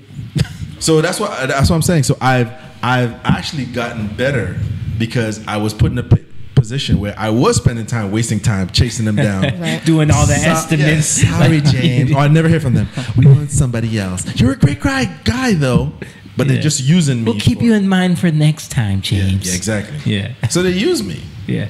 You know what I mean? So throughout time, I learned, okay, if I just get rid of the emotions and I realize it is a transaction, they're using me as much as I'm using them, and vice versa. But let's put it out there. You know? Yeah. People ask me all the time, like, how much would it cost me to get a mix? And I'm just like, you don't want to know. You know what I mean? Like, you don't, because if you're asking me what I want to charge you, you don't want to know.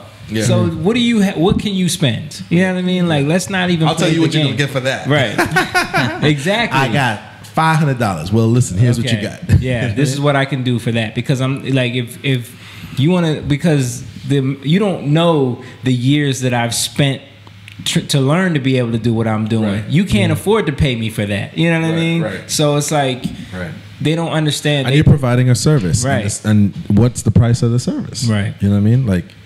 So I've learned that, but back to the whole political question and the whole thing about having these dialogue. People have been taught not to have these conversations. It's uncomfortable. Like you said, it ruins lunch. You know what I mean? Yeah, I mean, no politics or religion, nowadays. Right? Brunch is the thing. Right, brunch. Hipster brunch. It ruins it. Off of menus that we don't know what anything means or how to order. Right, like Sabrina's, they have the Game of Thrones menu. Yeah. There was these. I was at a birthday party this Saturday at my sister-in-law's, and it was funny because there was these younger kids that came in, little, had their pants below their butt, came in late, and they go straight to the food, don't say hi to nobody, right? And they're eating up all the hot dogs. Like, literally, they had like 6 hot dogs. So I go up to them like, so y'all just gonna sit here and eat all the hot dogs, huh? Like, nobody else is saying it. So I'm like, you're just gonna eat all the hot dogs. There's other food over here. Right. And they're like, they don't know how to take it at first. But I keep talking to them. Finally, they're like, they're okay. But I'm like, you guys come in the house and you don't say nothing? Right. Like, come on, man. Yeah. And then they're like, and then they're making up excuses. But at least say no now. And I'm... Right. And I have to challenge them a little bit because you can't let them continue to get away with that. Right. And then the next time they see me, like, because you deal with that a lot. Next time they see me, they'll usually say hi or and there's some respect there. Yeah. Right. But if you just let people just be their, like, what they're used to, again, we were talking about earlier, they just devalue everything. Everything becomes devalued, and it has no merit. It doesn't mean anything to anybody. Yeah, it has to start. It has to start young because I do I was in the parking lot ministry. I don't do this much anymore, but I remember one day I was in there and I'm parking lot ministry. Yeah, like it's one of those ministries where you minister to people in the park. Yo, church is hilarious. They gotta call it something. They turn everything into a ministry. He's parking cars, is what he's doing. No, I wasn't parking cars. I was directing. Well, same thing, right? They can't say, James, we want you out there directing cars. They say, James, you're going to be a part of the car ministry. This is the car ministry, James. Dude, I really thought he was talking about going to parking lots. No, in like a grocery store, right? That's what I thought. That he was showing kids Ferraris, telling them to come back to church. God is telling me that you need to talk to people in parking lots. James, we want you to be God is calling you, brother. Brother, I'm talking to Jesus right now, and he's telling me that you are going to be a great blessing to the parking ministry, brother. You heard a lot. You heard about parking lot pimping. This is not it. This is parking cars for Jesus. That is hilarious, yo. They call it the ministry. They do. They can't just say, "Yo, can you help park cars, James?" Like, I'm directing cars. Directing cars. Served. So you served. Go ahead. But on this one, did you get a little button saying, "Yeah, but I served"? I have a vest. Oh, you have a vest. Okay. And I'm directing cars, and this couple and their son get the car, and I said, "Good morning, folks. Good morning, sir. Good morning, ma'am. Good morning, young man." And the young man, he's just moping, and he's just walking. The parents say, "Good morning," but the young man doesn't say anything. The dad stops, and he turns around. He's like, Yeah, he said, excuse me. He said, did you hear that man just say good morning to you? And the kid's like, yes. And he's like, get your butt over there and apologize to that man and say good morning. And he's like, get over there now. Now, at my initial, because it's uncomfortable, my initial reaction was like, it's okay, sir. But I stopped myself. Right. I was like, he's teaching him a lesson right there. yeah, because I'm like, I've been talking about this, but Right. I'm ready to stop the guy Right. because I felt bad for the kid, but the kid is being Right. You know what I mean? So I'm like in this, and it happened. I was like, it's okay. Okay. All right. Apologize. And I'm like, it's all right, man. Like, it's weird. And I felt it, but I do feel like that. I've always said, if my kid did that, I would do this. But in that moment, I was like, I felt bad for the kid. But the dad walked him over there. He said, look at him in his eyes. He's like, listen, man, I don't care what you've been going through. He's like, ain't nobody doing nothing to you. Apologize to that man. Right. And the kid was just standing there. He's like, and if you don't fix your face, and he didn't punch him or nothing. He didn't hit him. He just let him know, I'm serious about it. Right. That was a Moan Chang moment right there, boy. I tell you. Dude, at first I felt, but I realized in that moment that young man is never going to forget that. Right. You know what I mean? But I wanted to rescue him. Well, because that's what we're talking about. Like, we have that societal, like, diffuse the fire, Right. fix the problem. Nobody, we don't want to be uncomfortable. We don't Right. want any awkward Yeah. faces or Right. silences. Like, do Hurt whatever any it feelings. takes to fix it. Exactly. Everything has to be PC. But you're right. He was teaching a lesson. Right, So the kid even was though rude. The kid it wasn't, was rude, yeah. it was an uncomfortable lesson, but it was a needed lesson. And most lessons, like good ones, are uncomfortable. Is what I'm figuring out. Right. Yep. That is Yes. so true. We've Yes, ma'am. on that note, we've been going for about 2 hours and 30 minutes here, which is pretty great. Zane. Whenever we wing it, man, we need to stop winging it. And we started late too, so that means what time is it right now? 11:25. 7:25. Boy, when we wing it? All right. So any closing thoughts anyone wants to say before we get out of here? Sphere of influence. Sphere of influence. Sphere. Pay attention. That's the, Yeah. the what was the other saying? Caring is not being careful. Right? I don't know. Caring is not always being You got to careful. tape record yourself, man. These quotes. Yeah. It's pretty much what. That's the sound bite, right? Yeah. Caring is not always Yeah, being you can't careful. be. You can't be careful. You have to care. Right. Right. Yeah. Same thing. Same thing. Yeah. However you all want to word it and send it to me Yeah. so I can send it out for a graphic design. Will be fine later. Right. Oh, Mo's got some cool graphics for Oh, yeah. for the Young Lion logo. We were talking about this last week, and he was showing me some stuff because my idea was to kind of make it look kind of similar to the Thundercat logo. It's super dope and like it's reminiscent. And you remember like they used to have the cat with like the look like it was ferocious kind of thing, Yeah. but more of a lion kind of vibe, right? So Okay. he found some stuff. Thundercats are That's on one the right there. Bam, Young Lion. And then Okay. Thunder. nah, there's some other ones too. So I like this one. This is something that we could put on a T-shirt. Yeah, I You like know what I that mean? one. That one's nice. Yeah, I like that one too. That reminds me of our outfit we wore one time for a show. It was like white and green and Show Rachel, LRG. show Rachel. yeah, LRG. Okay. Yeah. I like So that something we one. could use for like Or the Thunder. T-shirts, and we're talking about doing merch, guys. We want to get you guys some merch, and we want to get some mugs. We want to get like stuff that people can buy. So we've been working on some designs. We got Moan got the Narcissism shirt made. Nice. And so we'll get some merch so people can support, and we get the branding going on Young Lion TV. Yeah. But yeah, so nobody got anything else to say? No? We need to go get some dim sum all together. No, I just want to say, hey, listen, you know what? From everything we said, I would just like to say we all need to start thinking for ourselves. Slow down. Stop consuming too much of people's thoughts and opinions, and formulate your own. Test things out. Research. Research. Yeah. Research is You know, so important. You don't have to man. agree with everybody. That doesn't mean you have to start a war, but you can have a dialogue. And if you don't know, go do the research and say, hey, listen, let's revisit that. Here's a good thing. Don't believe any headlines on the surface. Yep. Anytime you have to approach every single news story, every single situation as, okay, they're selling me something. Everyone's selling you something. It's all wizardry. It's all ways to get you to either buy into an idea or buy something. So they're selling you something. So now you need to say, all right. Are we selling something? Yeah, we are. We're selling people not buying into the bullshit. That's what we're selling. Yeah. So, what was it? Cha-ching was what I was gonna say. Right. So you have to keep that in mind anytime you see something and say, all right, now that I know that they're selling me, they're spinning this in a way where it's trying to get me to think a certain way. Let me look into it myself and find out what I really think about whatever the story is. And then you can formulate your own opinions from there.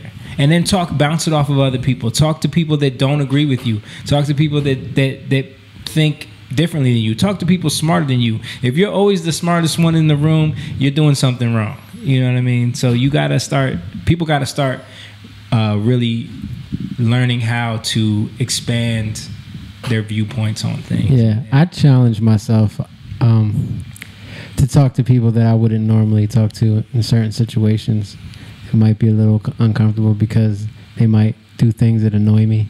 Right. And then I try to get past that. And then I realize there's like some common ground there. And in the past, I haven't done that. You know what I mean? But now I'm challenging myself to do that more. And I realize you always find common ground. You always find a way to talk to somebody that you think I have nothing in common with them. Right. You know what I mean? But you can always find something. Yeah. That's right. Yeah. So on that note, that's what we're doing here. We're just trying to have conversations. I mean, lately it's just been like winging it. You know what I mean? Just kind of talking about whatever and letting it be what it's going to be. We do have some stuff coming. We do have some stuff coming that's more directed in certain ways, where we want to talk about certain topics that we are passionate about. I know James was talking about, we want to do one about the church and just talk about the history of the church and how everything is what it is now. You got some stuff that you were talking about that you want to touch on.